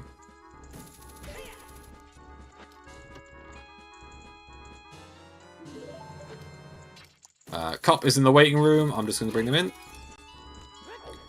Welcome in, Cup. GG. Hello, thank you. Whoops. Oh wait, 1 second. I think my audio's messed up. No, you're good. You're good.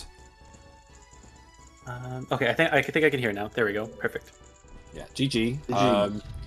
If I remember rightly, you died about 2 minutes in and have just been playing it very, very scared the whole time, I reckon. Yep, panic mode immediately. Yeah, that those Lizalfos are menaces to society and need to be stopped. Yeah, I think he jumped over my Deku Nut, and I just went into autopilot thinking he was like stunned, and then he smacked me in the head. Yeah, they are. When I was saying to IT guy on the stream and to the chat as well, he's like, if you don't give them any room behind them and they feel that they can't walk backwards, they will just jump. So you've got to kind of try to bait them out a little bit so that they feel their AI can actually move backwards and not just immediately go into that jump state.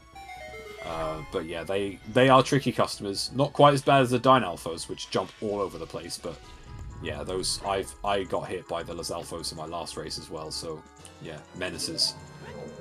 Yeah, I was ready to be scared of the Dynalphos, but I was like, these guys, they'll be fine. That's it. I can do that the first like 10 minutes, and nope. But yeah, what was your final point score? I believe it was 24. I had so many cool things I was about to do after that spider fell on my head. Yeah, that's always the way. I'll give it to you. That is a fresh kill. I've not seen a Skulltula dropping on someone's head as a Battle Royale death before, so... Yeah, I have not played vanilla enemy placements in a long time. That's always randomized to some easier thing. Yeah, that's fair. But how do you feel about 24 points? We've obviously not had any other point reveals on stream yet. I won't say who else has died so far. And there was one async death, but how do you feel about 24 points? Honestly, for me, like 24 within the first hour-ish is pretty good. Like, like this is my first time really doing no-hit runs, and I'm actually very satisfied. Like I'm assuming I'm probably the Elim for this round, but that's okay. I felt like I did a good run, not for my skill level right now. Yeah, well, we'll see. It's like I said, it's both points for the round and it's total score. What I do know is every racer left has raced, including Flea, who we weren't sure was going to race. So it's all up for debate at the moment. Even I don't know everyone's score, so we'll have to wait till the end of the seed to see how it all plays out. But you might be okay. You might be okay. We'll see. Guess I'll be on the edge of my seat the whole time then. Yeah, I think we had yourself on, and we haven't rotated anyone else out. So like it was kind of between you, Liam, Flea, Oak, like a few of those down at the bottom end of the table to sort of see how we got on. Liam is just pipped your score on stream at 29. Brett is on a nice 40, whereas Hyper and Cola are in the mid to late 50s respectively. So yeah, it's been an interesting seed. That hook shot was pretty mean. It's like, hey, there's a hook shot market, guys, and then you can't get it. Oh,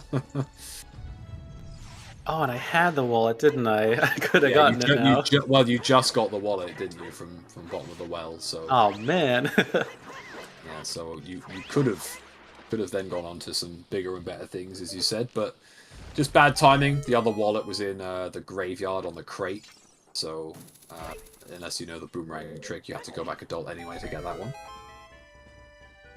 Oh yeah, I messed up the clip to look into what it was. I was like, it's probably nothing important.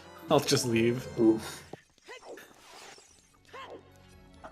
Well, in the meantime, Breadcoon has just got their boss key for Spirit Temple, so we are probably going to see them drop down soon. They need to be careful of the pots in this room. Yep, there we go. There's 1 and 2. Hyper also making their way up Spirit Temple. Probably looking like, again, trying to get that Forest Medallion. We're almost certain we need storms for the magic in the river. So, need to find out where that is. The interesting part of being in Spirit is that we can drop out of the hand to see what dungeon is in the Vanilla Spirit entrance here. And potentially get the song as well. That song could just be storms, which would be really nice. Big chest on the hand. Just an extra bottle. Looks like Cola is going for the Fountain Icebergs goal here. Did manage to fall off, so need to be a little careful. Oh no, just going for the entrance. We've not seen this entrance yet. Ooh. Forest Temple. Not even killing the Wolfos. Now that is some dedication to leaving. Oh, Din's Fire on Lee. Oh, God, it's all happening in a minute. Din's Fire and Hammer on horseback archery? Holy crap. Okay. That's crazy. That's the most loaded horseback archery I've ever seen. That makes a better argument for DC being in Shadow now, because that is hard opponents locked. Yeah, it is. That's very interesting. Kodo is getting trolled a little here with this Octorok. Now, you can't kill the Octoroks as part of this goal, but they seem okay.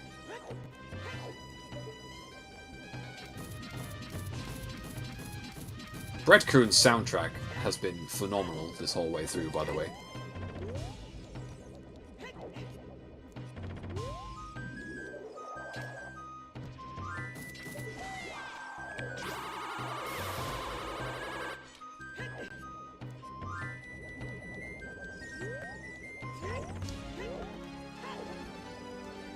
I think Cup has just dipped out to watch the audio and enjoy the rest of the race. So again, GG's to Cup for joining us, and we'll have to wait and see how they got on, whether they are eliminated or whether they have made it through to next week with a point score of 24.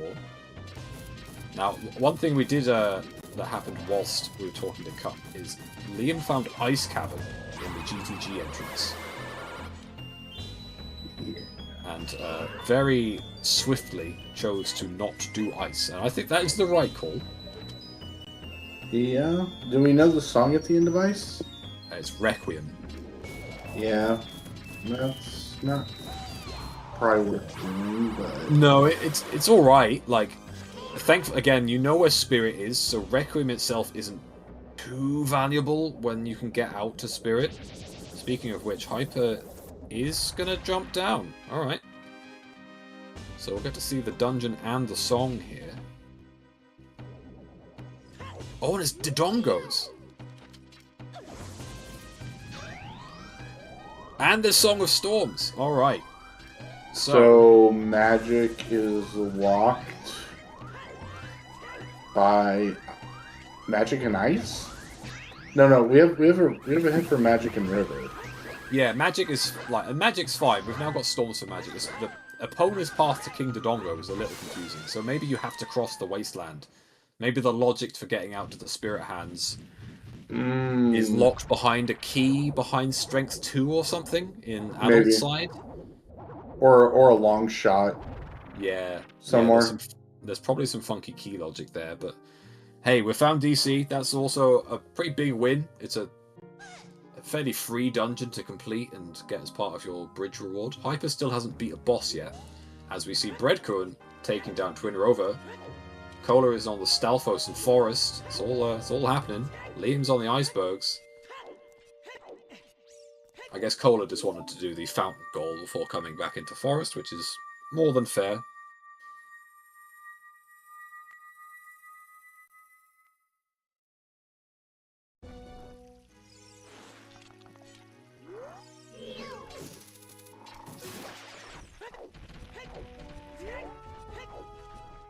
Get a little explosive refill.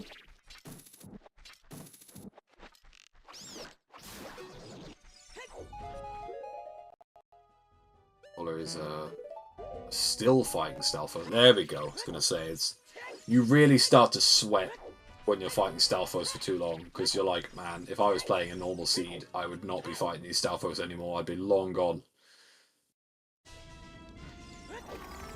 And there's the there's the third bomb bag in Forest Temple. So we are truly stocked on explosives and arrows, that's for sure.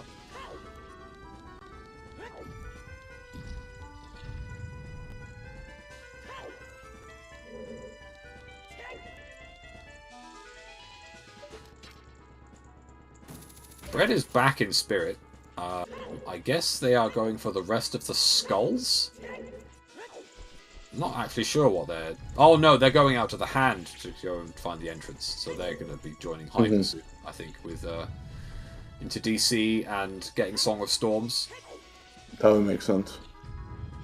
As long as they remember. Sometimes when you find a dungeon in Dungeon ER in the Spirit entrance, you're that surprised by seeing that dungeon, you forget to leave and get the song. Which has definitely happened to me on more than one occasion. Right. Or Liam avoiding that Stalfos. I don't even know how Liam avoided that Stalfos death there. Pretty much went straight through him. Yeah, me either, Tobias. I've never had that big of a brain fart ever. Definitely not this seed in my async. Alright, well, despite the close shave, and I mean that, I'm sure Stalfos took literal hairs off Link's chin, Liam did survive that encounter, so a nice 6 points. Forest is pretty healthy with points in general, with all of the enemy kills.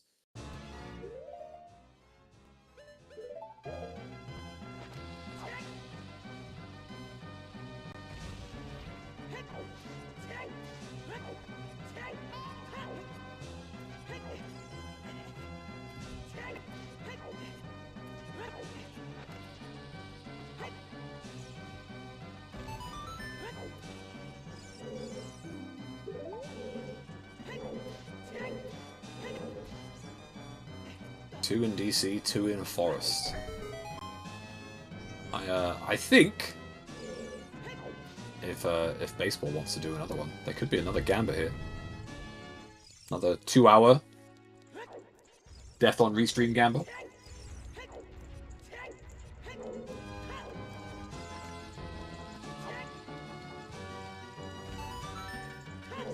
So if you in Dungeon ER, if you beat a dungeon, you will spawn. So if with the Dodongos being in Spirit, you will spawn in Desert Colossus if you were to be King Dodongo. Oh, Liam take baseball. Don't do it. Pause. Liam taking the death as baseball is about to set up the timer for deaths. That's a rough one. That small Deku Barber has taken way more lives than it has any reason to do so.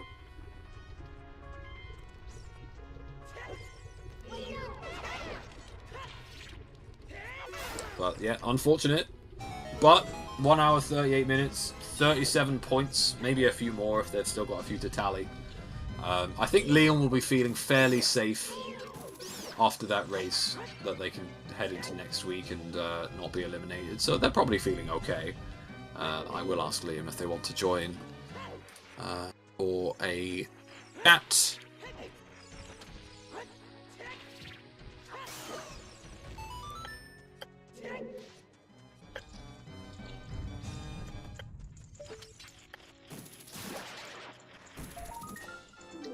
Yeah, we can rotate the Plopper in. I've no idea how he's getting on. Let's have a quick look. They've already beaten Spirit, which is very good. They've got 66 points. So, not too shabby. They're only 1 point behind Cola. 7 points behind Hyper, so that's pretty good. Baseball, you're now welcome to do it again if you want. now that Liam's death wouldn't technically count as part of the Gamba. But I won't ask you to do too much stuff. Feel free to ignore me. But yeah, the Plopper is heading towards the water entrance, as a new IT guy intimated earlier, as a pretty good play. I don't think we've seen this yet.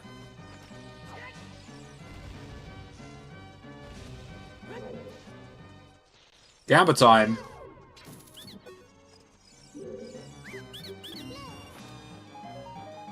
Oh! Oh god, the Gwei. Oh, the Gwei, but the Plopper hadn't used their fairy, so that doesn't count as a death. Yeah. They are okay.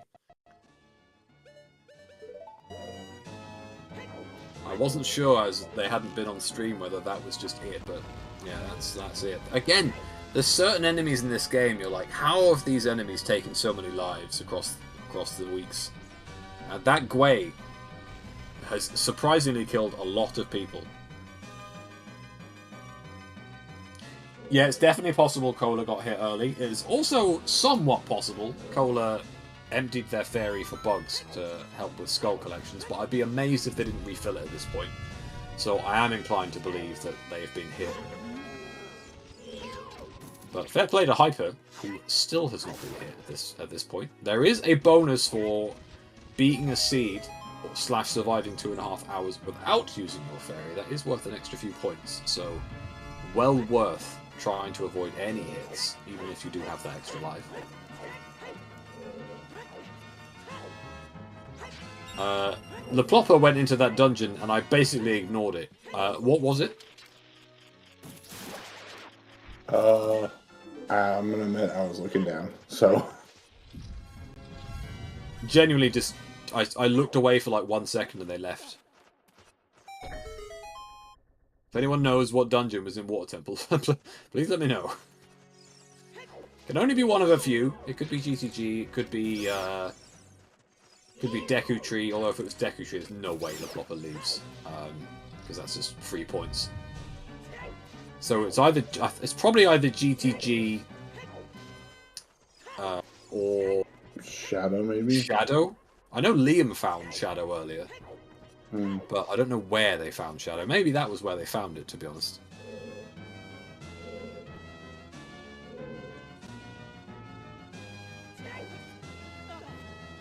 Hyper is about to beat their first boss. There we go. 1 down. They can, of course, go back to Spirit and finish that off if they want to. We are now into the last 45 minutes, so it really is crunch time for getting yourself set up for the end game. Ganon's Tower is a comfortable 10 minutes. If you want to play it a little safe and go for all the kills, you can also get some of the trial goals. I'm assuming Dorf also gives you the hint where light arrows are at. Yeah, Dorf will tell you where they are. Like I said, I'm fairly sure we've seen them. I'm pretty sure that Bread saw them on the volcano. Oh, right, yeah. Yeah, but I'm not 100... It could have just been a huge rupee. I'm not 100% sure.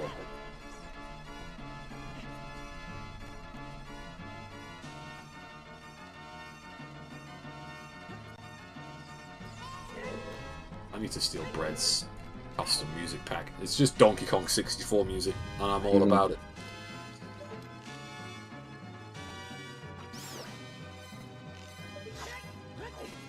Alright, where's Hyper going? I guess they're going towards River, trying to fish out their magic.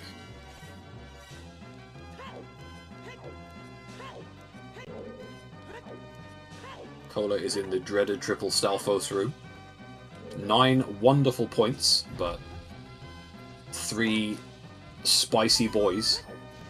Oh my god, how didn't Cola get hit? Oh my goodness.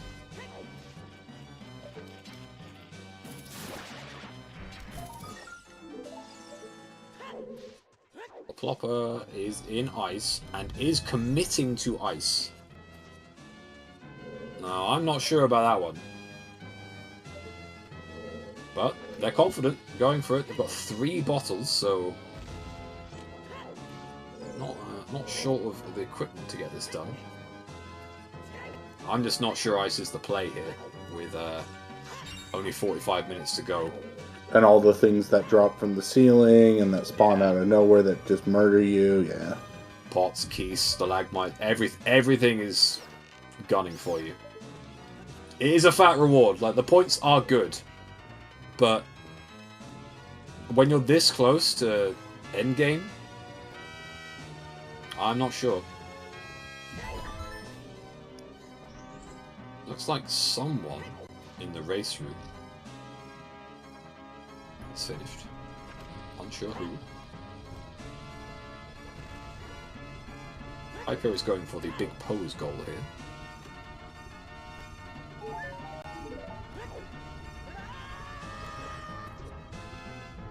Oh, rip. Well,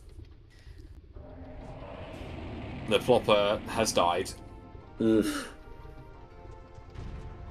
I think we lost someone off stream as well, at about the same time.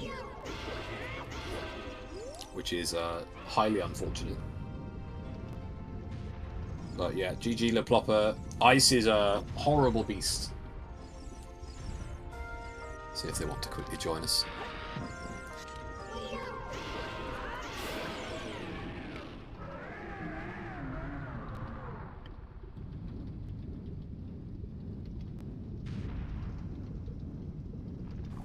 Cola is taking on Phantom Ganon. Red Coon has just finished King Dodongo. Hyper has got a couple of big pose. I'm not sure how many people got left. We've only got 4 left, so I guess there's only one more person to rotate to.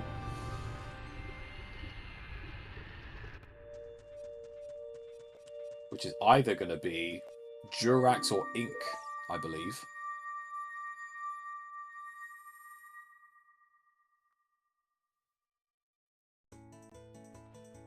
But one of the other ones did die on the off-stream.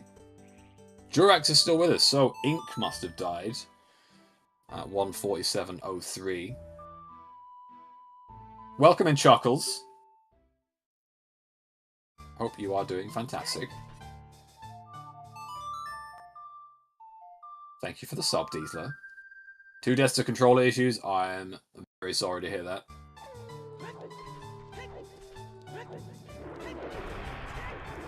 Cola has finished Phantom Ganon. Hyper's going back Child. Now, I cannot think of why. Frogs in the Rain. Yeah, Frogs in the Rain. It's Frogs in the Rain. Yeah, you're right. So Magic does look to have been on Frogs 1, which I'm sure Hyper will confirm shortly. You're on 43 skulls. That is rough. I was actually saying to the new IT guy, there's kind of nothing worse than getting really close to 50 and dying. It's almost worse than dying just before Ganon, because of all the effort that went into it. That is unfortunate. Hyper is getting bugs here. Hyper has been quite far behind on skulls, so I'll be amazed if they can make 50, but we'll see.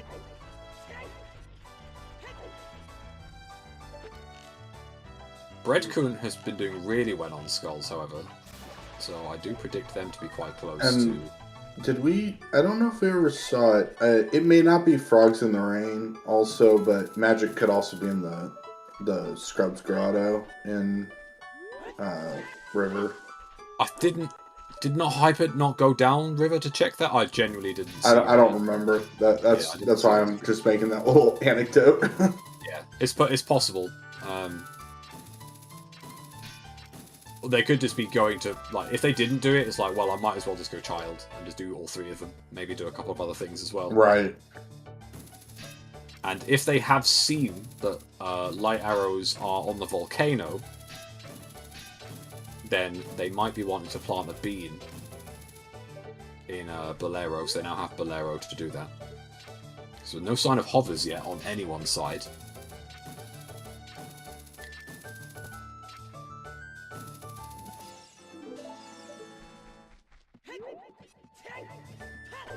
Durex has hovers. Oh yeah, Durex has hovers and lights and long shot. Wait, yeah, Durex came in only a couple of minutes ago. Durex is stacked.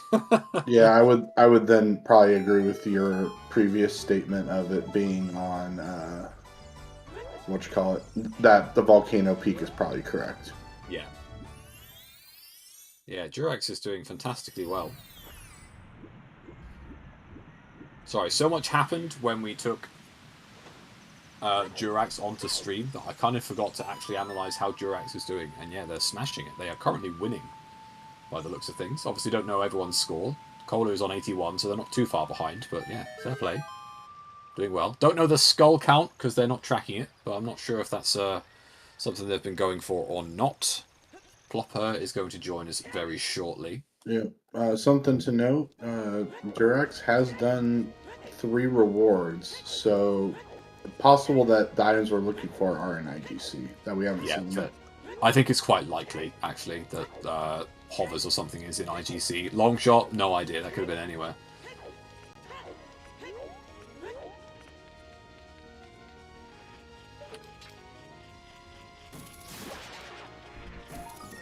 Only 2 strengths.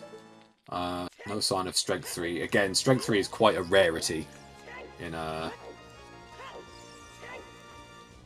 Battle Royale, just because of how many checks you have to end up skipping sort of later on.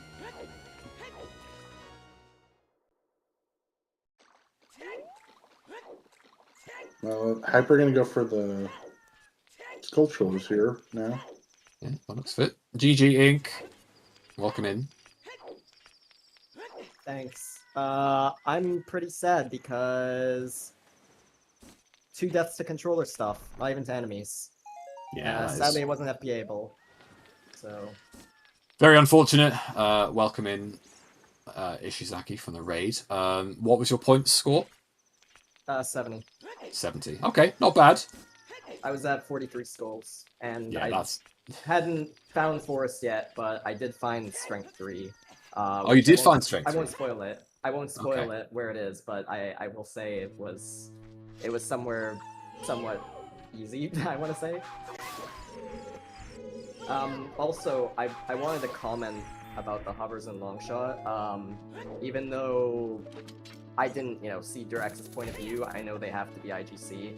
And the reason why is because we didn't get, we only got a limited amount of path hints to the bridge. And instead, a couple of the hints we got were Zora's River Magic, which isn't a path hint.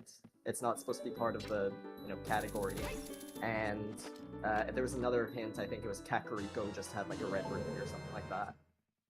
So what that means is that there's only so many ways to actually access a bridge, and that means that all the other items for dungeons have to be in IGC or locked behind it.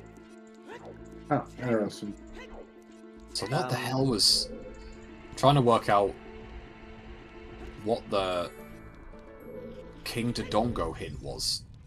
Why is opponent's path to King Dodongo? I can't work that out in my head. Yeah, I can explain that one. It's Epona's path to get Requiem and Ice.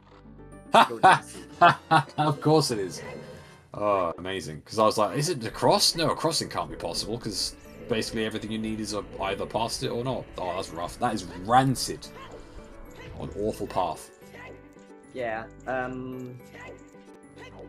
I don't know if you were featuring my stream, so... No, unfortunately, we didn't. Yeah, all good. We were going to rotate either you or Durax in when we lost Liam. I think you died just before Liam did.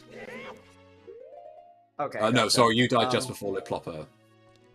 Yeah. But yeah, I hope that sort of explains it. About the Yeah, that makes sense. I was the direct hints were definitely playing when I was playing during the async. I was like, oh, there's something weird going on with the hints, but I didn't want to overanalyze it before I was watching the seed, so I could sort of give my actual thoughts on it. But yeah, it's definitely a complicated logic one. Well, not overly complicated, but a pretty brutal logic for this seed by the looks of things. Yeah, one more thing, if you're curious about Dins. I believe that too has to also be either light trial or locked behind hover/longshot. Dins is on horseback archery. Oh, it is. Okay, perfect. Well, I see. Yeah. Because Liam did HBA, and it's Hammer and Dins, which was mental. Yep. Oh wow, yeah, that's yeah. that would actually be a huge pull. Wait, then I guess there's something weird going on with Spirit then. Yeah, I think maybe Spirit's long shot lock. Spirit's long Yeah. shot lock then. Yeah, Yeah, I think the Spirit makes key sense. logic is completely cooked. There was a small key on child side. Yeah. Yeah, Hand. that makes sense. Yeah, child hand and small key. Yeah. I guess also fire access has to be behind IGC as well somehow. Well, you couldn't get magic until you got across the wasteland. Oh, Breadcoon! Oh, not the skull, not the Wallchiller. Oh dear! Of all things to get struck by, that awful Wallchiller. That is deeply unfortunate, and I was very much enjoying all of Breadcoon's music because it was all Donkey Kong, all the time. So that's a shame. But yeah, feel free to pick a leading. I think we're going with Hyper at last because he stopped playing Panic at the Disco, so we can now actually listen to his stream. But yeah, that's it. Down to 3. We're down to Cola, Durax, and Hyper. We'll see if Bread wants to join. Also, Ink, whilst you're here, if you want to send me a screenshot of your points, that would be fantastic. Just in DM is fine. Let's see if I can...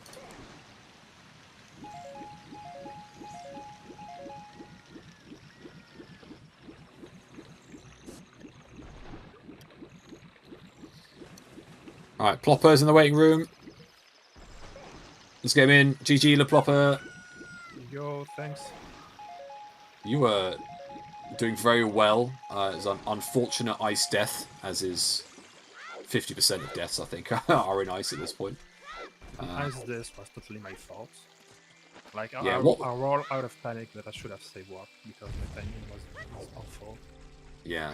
What was the thinking of going to ice that late? Was it just for the points? Was there like was it Requiem you were after, or was there something specific? I was searching for a Song of Storm. Gotcha. Because the magic sounds really appealing, and then I will have to search for the dungeon just in order to get a third reward and get my light arrow head. Gotcha. Did you have the ice hint? No. No. Oh okay. yeah. Oh yeah. Right. I got it. I just forgot. To be fair, I mean, Requiem did lead to storms in that sense anyway, so it would have been beneficial with storms being in Desert Colossus. Yeah, okay. Where was DC? Colossus? DC was in the Spirit entrance. So yeah, I would have probably gone ice into DC, and I would have done storms. That would have been my go-to. Yeah. Bringing in Breadcoon. GG, Breadcoon. Yeah, GG. I am... Always die to a stupid thing. Yeah, that Wallchiller must be pretty devastating. It's just that, like, you could take 5 seconds, and this isn't just you, this is me and everyone else. It's like, do I spend the extra couple of seconds killing that thing? Nah, I'll be fine. And then, lo and behold. It's, you know, like 90% of the time, it's totally fine. Yeah, unfortunate. You were doing really well on skulls as well, which is much like Ink is must be pretty frustrating to not have got to the 50 in the end.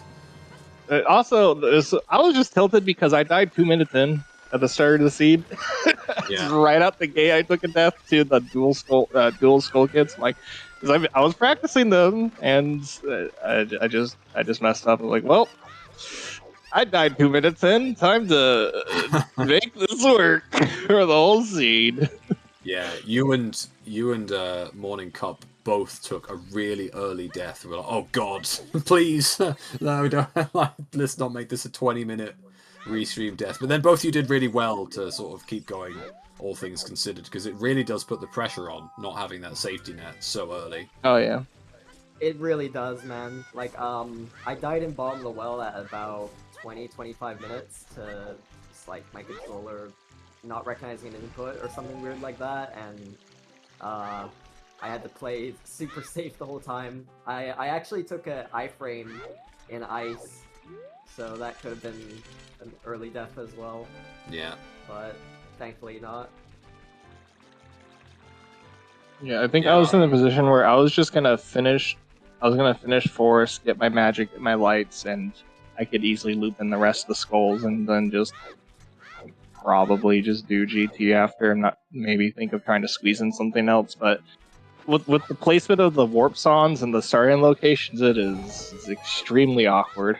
Yeah, the lack of warp songs this seed sucked. Like, it was really bad. 5 child songs plus Minuet. It's just like, what the hell is this, man? You get Minuet, which is like, it's cool for child, but since you start over there anyway as adult, it's like, well, this is, I mean, okay, I guess. Yeah, for sure. As Cola is... Oh, go on, Ink. I would say, other than, like, the warp songs, this wasn't that bad, honestly. Like, I feel like we're definitely gonna get at least one finisher between these 3. Yeah, I'd be very surprised if we didn't have a Ganon finish somewhere. But Cola is on Baronade, needs to be a little careful. Oh, that was a bit close. He's alright. But yeah, fair play to Durax, who is currently winning out of the three 3 people left on stream. It's been unfortunate for Durax, who's been putting in so much practice, but hasn't quite managed to pull out a really good score on the weekly. But it looks like they're pulling through now and are in Shadow, which is very dangerous to be in. Full stop.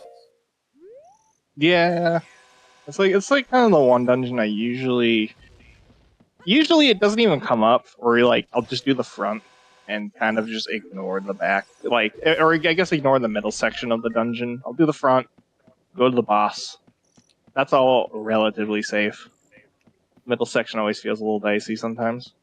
Yeah, but yeah, Durax managed to make it through the wind room, so that's good. Baseball, if you want to do one last gamba, we could do Will Anyone Beat Ganon on stream. That could be a good one. But also feel free to tell me to go away. Oh my god, that eyeball, man. That eyeball is such an assassin. Like, did you see that flame drop right behind Durax there? It's unbelievable. But, alright, Hyper is looking to get more skulls, plant some beans, do a few safe things here. I think they're kind of done with dungeon diving and doing more of the dangerous stuff, so I think they're just trying to, yeah, get some safety points before heading towards Ganon. On 43 skulls, so fair play. I did say that Hyper was a bit too far behind to make this count, but they have managed to catch up a fair bit on skulls. Not sure what Cola's current skull count is. Again, or Durax. I don't think Durax is going for skulls by the looks of things. Yeah, he's not.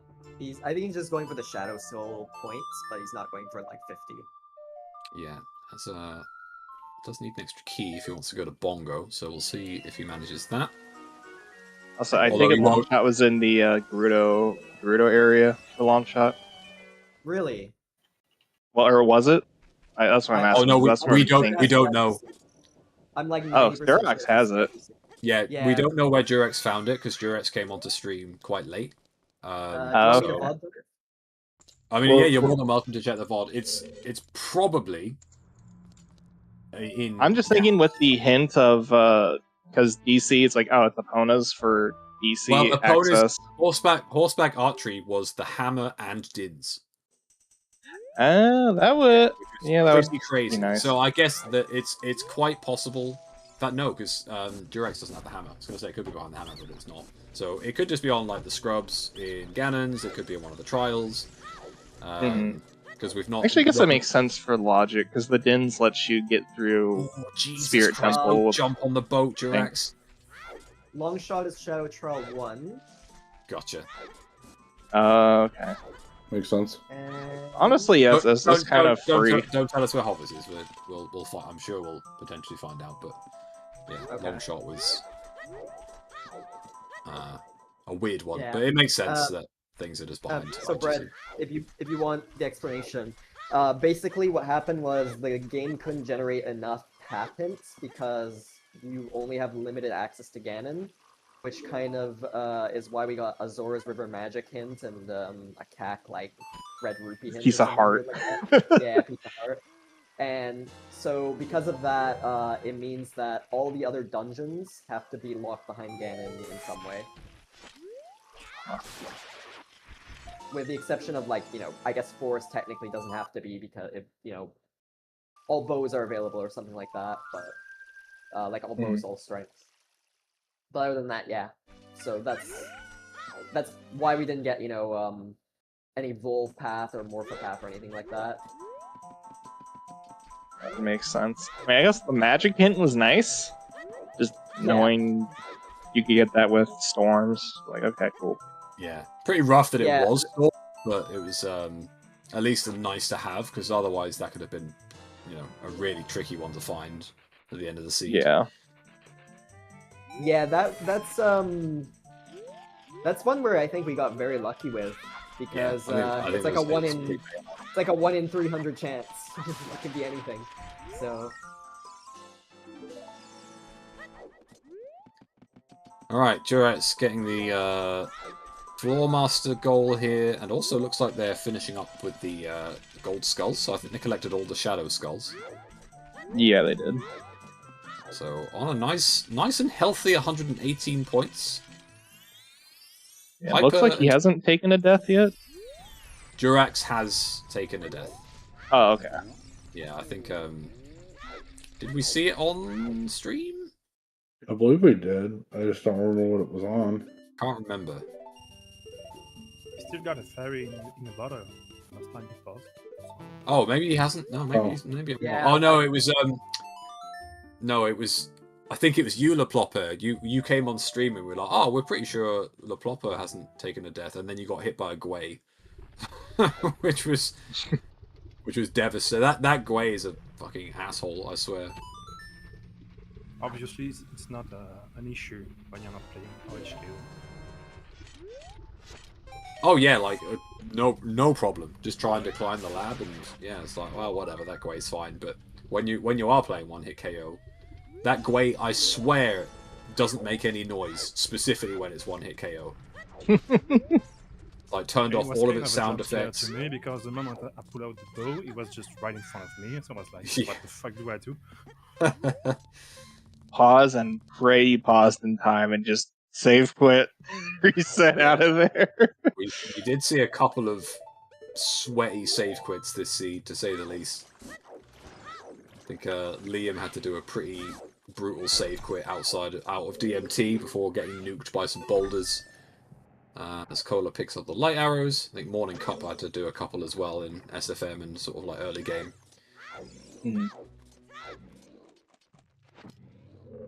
But overall, how are we feeling about your scores heading into the next couple of weeks? Terrible. Not great.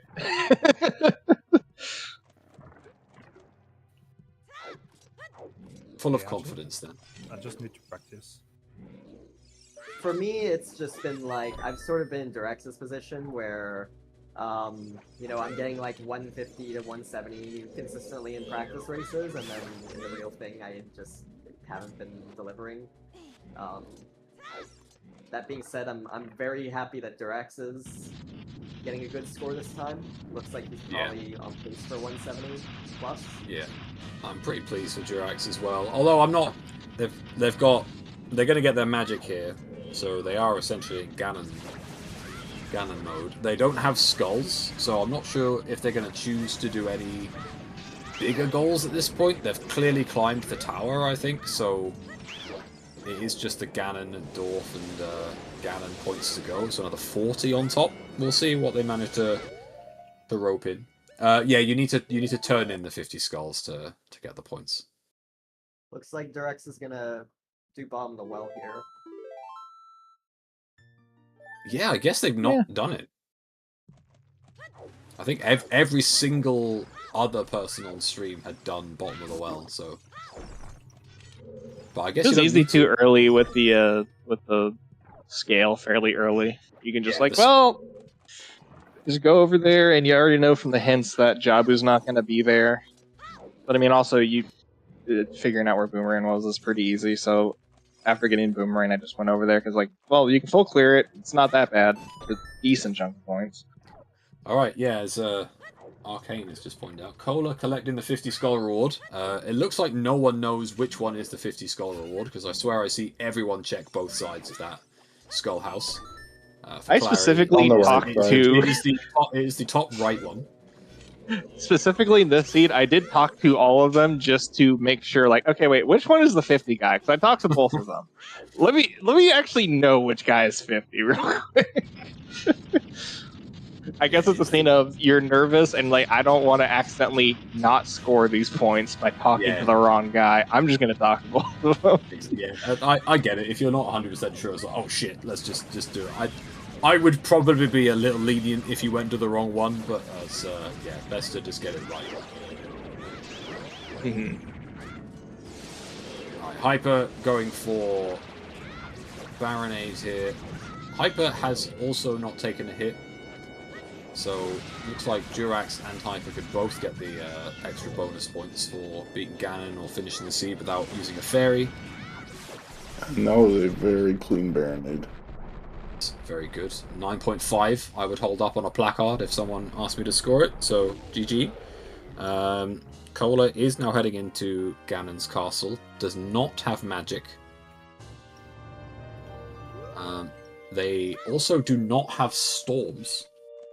So Cola could be in a little bit of trouble for finishing the seed. Oh, I guess he didn't go to ice then, huh? Well, it's either because you don't need to go to ice, you can just go to spirit and drop down. Yeah, either that's what way, I did. they've just straight up done neither of those things. So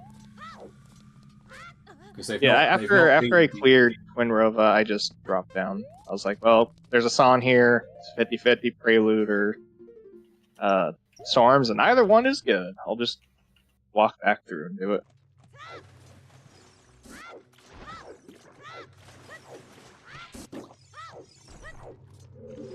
Yeah, so they either need to get bailed out by another magic, or in the next 6 minutes, they need to sort of reroute going through Spirit and dropping into Colossus. But I'd be amazed if they did. I don't see Cola actually finishing.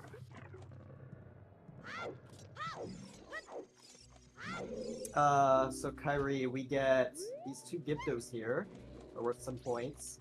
Oh, Cola! Oh no! Oh no! Oh no!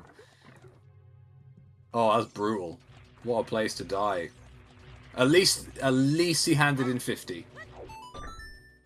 You know, there is that, because that could have happened right beforehand. But GG Cola. I'll see if they want to join us. I guess baseball, you can swap to the already ahead of me. I don't even need to tell you. I don't know why I do this to myself, because baseball is the GOAT. But we are now on the 2 stream. See if they want to join.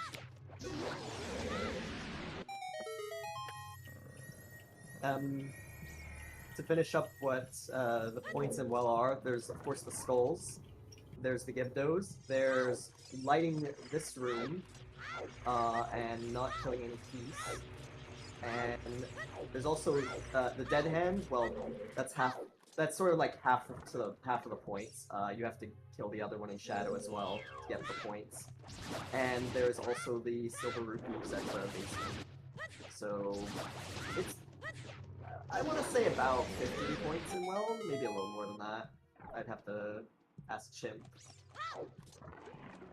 Coming into well with Assuming Boomerang I can feels remember. great. Sorry? I was saying going into well with Boomerang feels great. It's a pretty good amount of points for not too much risk. Yeah, agreed. I think that was one of the negatives of Hyper's routing, is that Hyper went into the well really early and didn't have the rang, whereas I think a lot of other people did. So managed to get sort of like a lot of the bonus points from there. Alright, just drag Cola in. I can't drag Cola in, because they are in general voice, not the waiting room. I think. There we go. There you go. GG Cola, welcome in. GG. Yo. There we go. Yeah, GG. What an unfortunate death there at the end. Oh yeah, for sure, dude. I just stubbed my toe. Was it like a hitbox thing, or I didn't quite see where you were standing? Were you like just a little too close to the spike, or did you walk too far? It must have been like the spike, but it didn't hit me the first time, right? But then after a second, it hit me for some reason. I don't know why that happened. I tried to grab onto the statue, obviously, but that didn't pan out. Yeah, I guess there's probably a little bit of an overlap with the Spike's hitbox and Link's hitbox, where if you're too far to the right and you're like in the Armos, and the Spike trap is like also in the Armos, it can hit you. I don't know. I've not seen that before, so that's a new thing for me to be scared of. Yeah, same to be honest, but at the same time, I never practice that room because I know I can just pull the statue and trap those spikes, and you know, they are usually not a problem. Yeah, for sure. But other than that, you did at least manage to hand 50 in, so, you know, managed to get the big points chunk beforehand. How do you think the seed went? the seed went okay, I guess. I did lose my first life very unfortunately early on. I don't know if you saw on Restream or not. No, we didn't have you on for about an hour and a half, I think, something like that. Yeah, I lost my first life on like 5 minutes into the seed to the Moblin. Oh, so another 5-minute hitter, because there was a few people that lost their fairy like straight away. Yeah, I just reset straight away when then played on. Did you did you go into SFM without the shield, or did you buy it and come back? Oh no, I bought it and came back, and then I held my shield, and for some reason the Moblin hit me anyways. Those Moblins have it out for you, man. Like, I swear they just behave differently when you're playing. Yeah, I don't know why that happened. I held my shield up, I'm pretty sure, and it still killed me. So two suspicious deaths this season. Yeah. Yeah. Honestly, I've never seen either of those deaths. Mad hacks. But yeah, what was your final score in the end? I had 115 points. Okay, not too bad. It's currently ahead of Hyper, but Hyper is going to hand in 50 skulls pretty soon. Durak's doing incredibly well on 138 so far, and is likely to go. Are they going to? Yeah, going to go beat Ganon soon, so should manage to get a nice bounty. Hyper again going to hand in 50 skulls. Does have the Ganon's kit, shall we say? They are now making a water temple. They did do a lot of water earlier, so it looks like they're going to try and finish this up a tiny bit before finishing the seed. They're not leaving themselves with tons of time to get Ganon's tower and Ganon done, but we'll see how greedy they want to be. I think Durax is just going to go for the finish here, which makes sense to me. Yeah. I think Hyper's also probably trying to get the last skulls, do the Dark Link, get 2 skulls that way, and probably one final one. So I think Hyper's at like 47 or something. Yeah, something like that. Yeah, they only need 3, but this is a greedy way to get your last 3 skulls, I will say. Because there are definitely 3 better skulls you can get in terms of speed, so they're clearly just trying to, as you say, get as many points as possible with this last little few minutes. Yeah, I agree, Chimp. It's pretty greedy. Keep in mind, we don't have an easy way back to Cat, so actually turning in 50 is gonna take some time as well. Yeah, it's not optimal. We do have Prelude, but that's not great.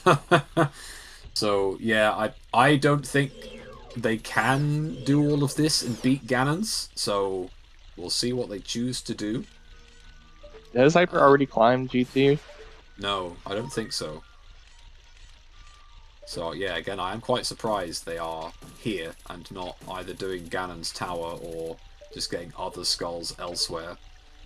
Welcome in, Blue. Thank you for the raid. Hope you are doing excellent, as we are in the last few minutes of Battle Royale. I have one more quick question. Where did people get magic? Was it in the river from getting storms, or did it happen other way? Frogs won. Yes.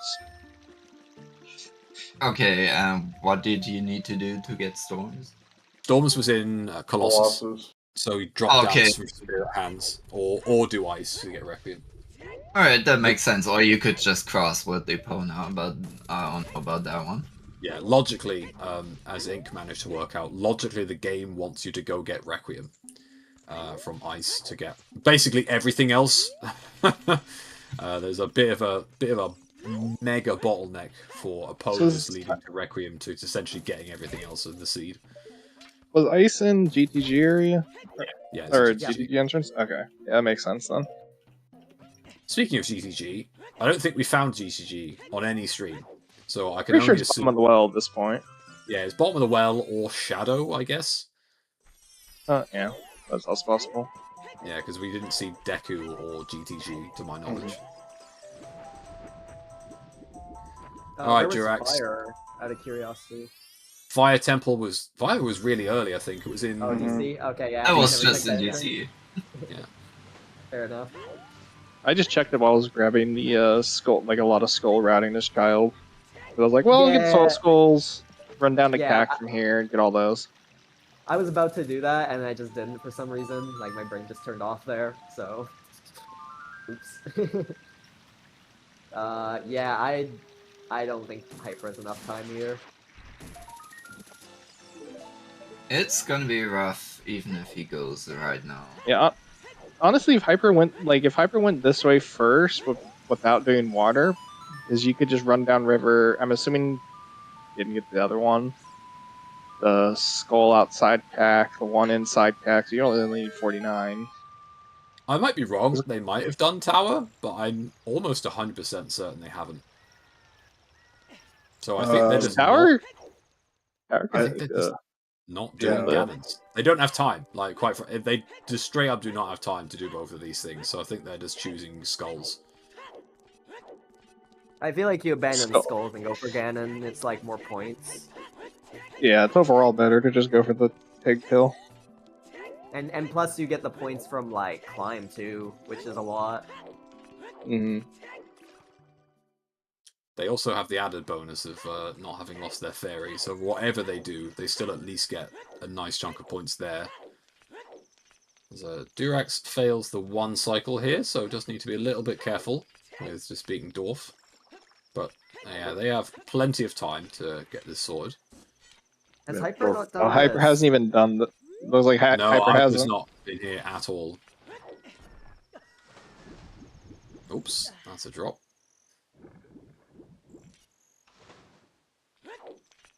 Dwarf down, so nice, a nice bunch of points for Durax there. A couple more minutes before they'll have finished, and those folks that bet in the Gamba that will have a Dwarf, a Ganon's kill is it's going to pay out.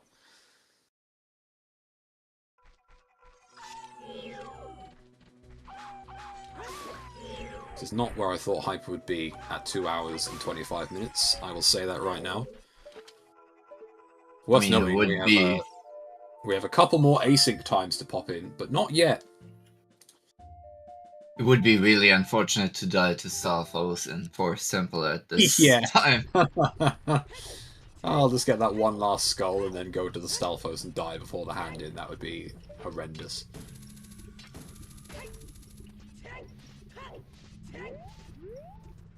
Yep.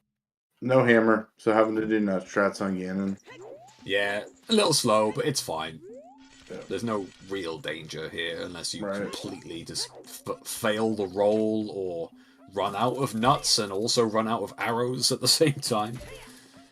And run out of hook shot. Durax is going to finish with about 186 because of Ganon and no deaths. Yeah, we are pretty confident of no deaths, aren't we? So it should be a really nice boost, which is honestly a huge score if they manage to get that finished. Yeah, that's definitely the score he needed to bounce back into top 4 contention, I think. Yeah, 100%.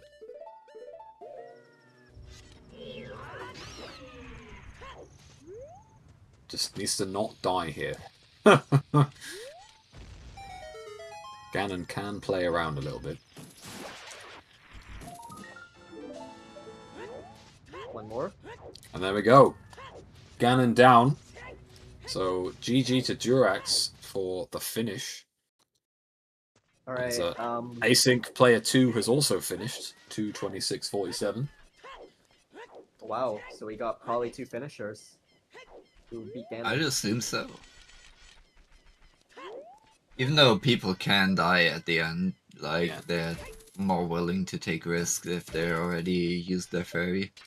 There we go, GG Durax. As we also have Async player 3 finishing at 2:27:15. And that is all the Async players. Right, let's see if Durax wants to join. Just a reminder for those that are in the call, if you want to send me a screenshot of your points, that would be fantastic. Just to help me verify those runs. One more thing, because I don't think we're going to find hovers on Restream. Would you like to know where they are? Yes, I know where they are, but feel free to let us know. Oh, yeah. Validation check. Yes. What a place for them to be. Oh, here's GTG. Yeah, Durax did not die at all.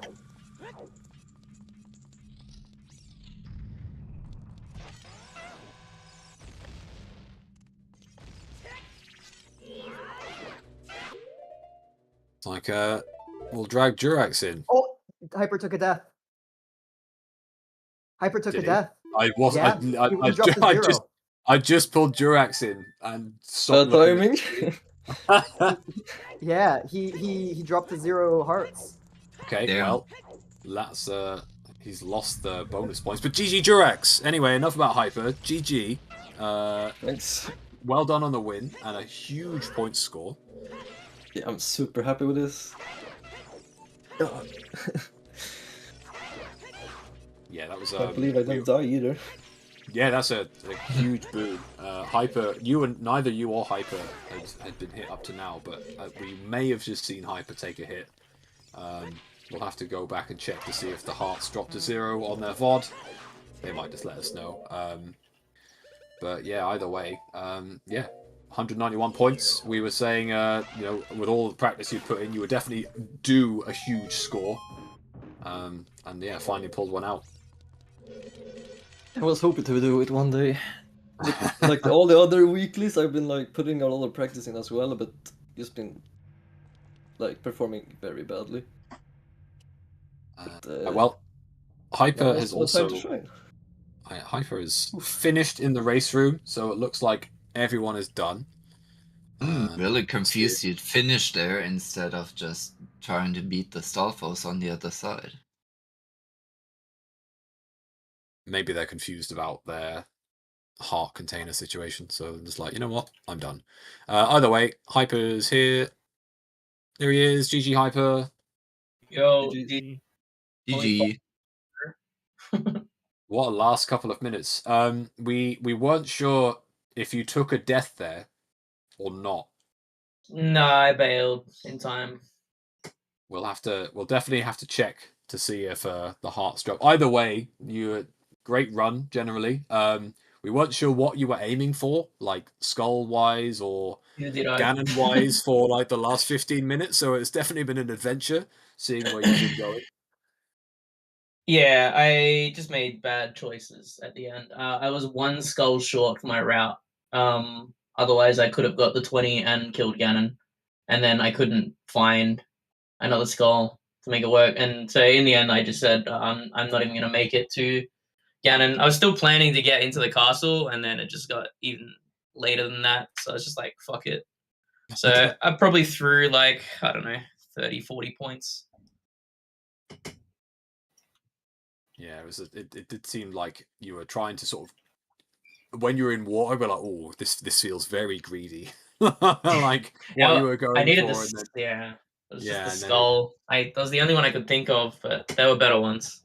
Yeah, just end up running out of time. But no, it was really good between sort of you Cola and Durax at the end. Cola took on a really weird, unfortunate death in a spirit trial.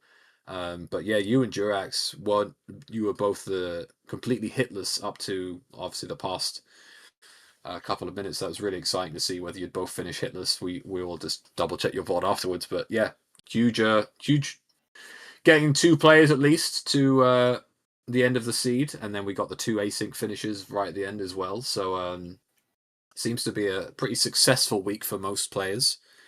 I'll just start to put scores in if we want to take a minute or two to just talk amongst yourselves as I put everything together, and we can see how we get on.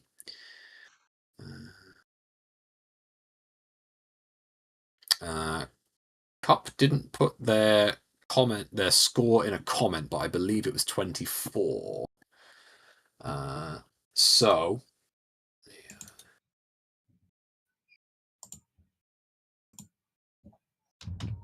But it looks like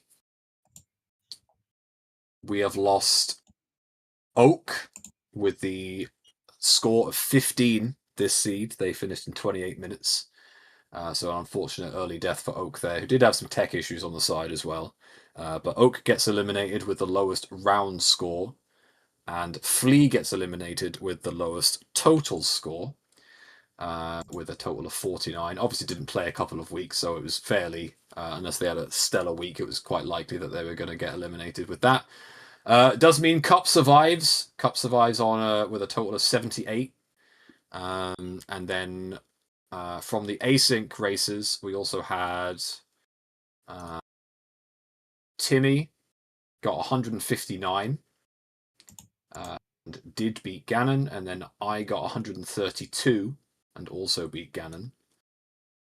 So yeah, generally a quite successful week for most players, around the 70 to 100 points mark at least, and then yeah, a few finishes, few high point scores on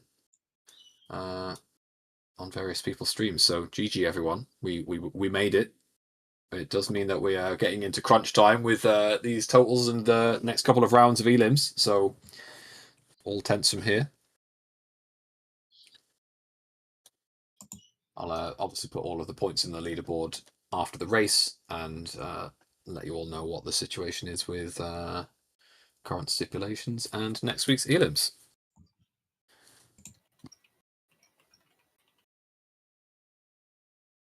But yeah, final 10, down to 10 players, 1 elim next week. Has anyone got 300 in a week? No, I don't think 300 is possible. It would have to be the best seed of all time to get 300 points in these settings. You'd need to get 50 skulls, all songs, beat Ganon. It would be quite something. So I think I want to comment. I think 250 is possible hypothetically, but I don't think anybody's gotten higher than like 215. Yeah, it would need to be like you find every item you need in the first 20 minutes, and then you just go fucking crazy. Yeah, definitely. But yeah, I think we're probably just about done. Unless Hyperdurax, you have anything else to add on to sort of the end of your seeds there? No, I'm just dumb. No, not really, I think. No? Cool. All right. Well, yeah, like I say, GG everyone. Thank you very much for New IT Guy for going through that with us. That was a really good watch. I think we somehow managed to select a really good rotation where we managed to catch most players' deaths. Did manage to miss Ink and Fleas, but otherwise we caught most players, so that was really good. Big thanks to Baseball for restreaming and putting up with my shit, telling them to put up all of the gambas. Well done to those that bet on everyone's demise throughout the restream. But yeah, it was really good fun.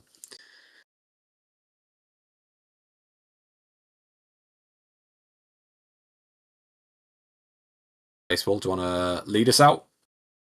Oh, that was my cue. Sorry. Hi. Hi. Thanks for watching, everyone. This was another fun race. We'll be back next week on Saturday, same time. Yeah, thanks everyone for watching. Thank you to Chimp and New IT Guy for commentating. There's the Twitch command. Let me get all the runner links real quick. There's our runners. Big ol' list. LaPlopper, Bread, Cola, Hyper, Ink, Cup, Durex, Liam. Did I miss Ink? Yeah. I don't know if I said Ink. Ink was there. Yeah, you missed Flea, but that's fine. I didn't Flea. give you that link till afterwards. You're fine. There was enough people to Flea take 135. notice of. It's Flea 135. Okay. Thanks, y'all. Okay, we'll see you next week with some more Battle Royale. I think I'm gonna send y'all to BRB Grandma on Fire. They're doing some no logic OOTR. So hope you enjoy that, and I'll see you later for some more Battle Royale. Okay, bye.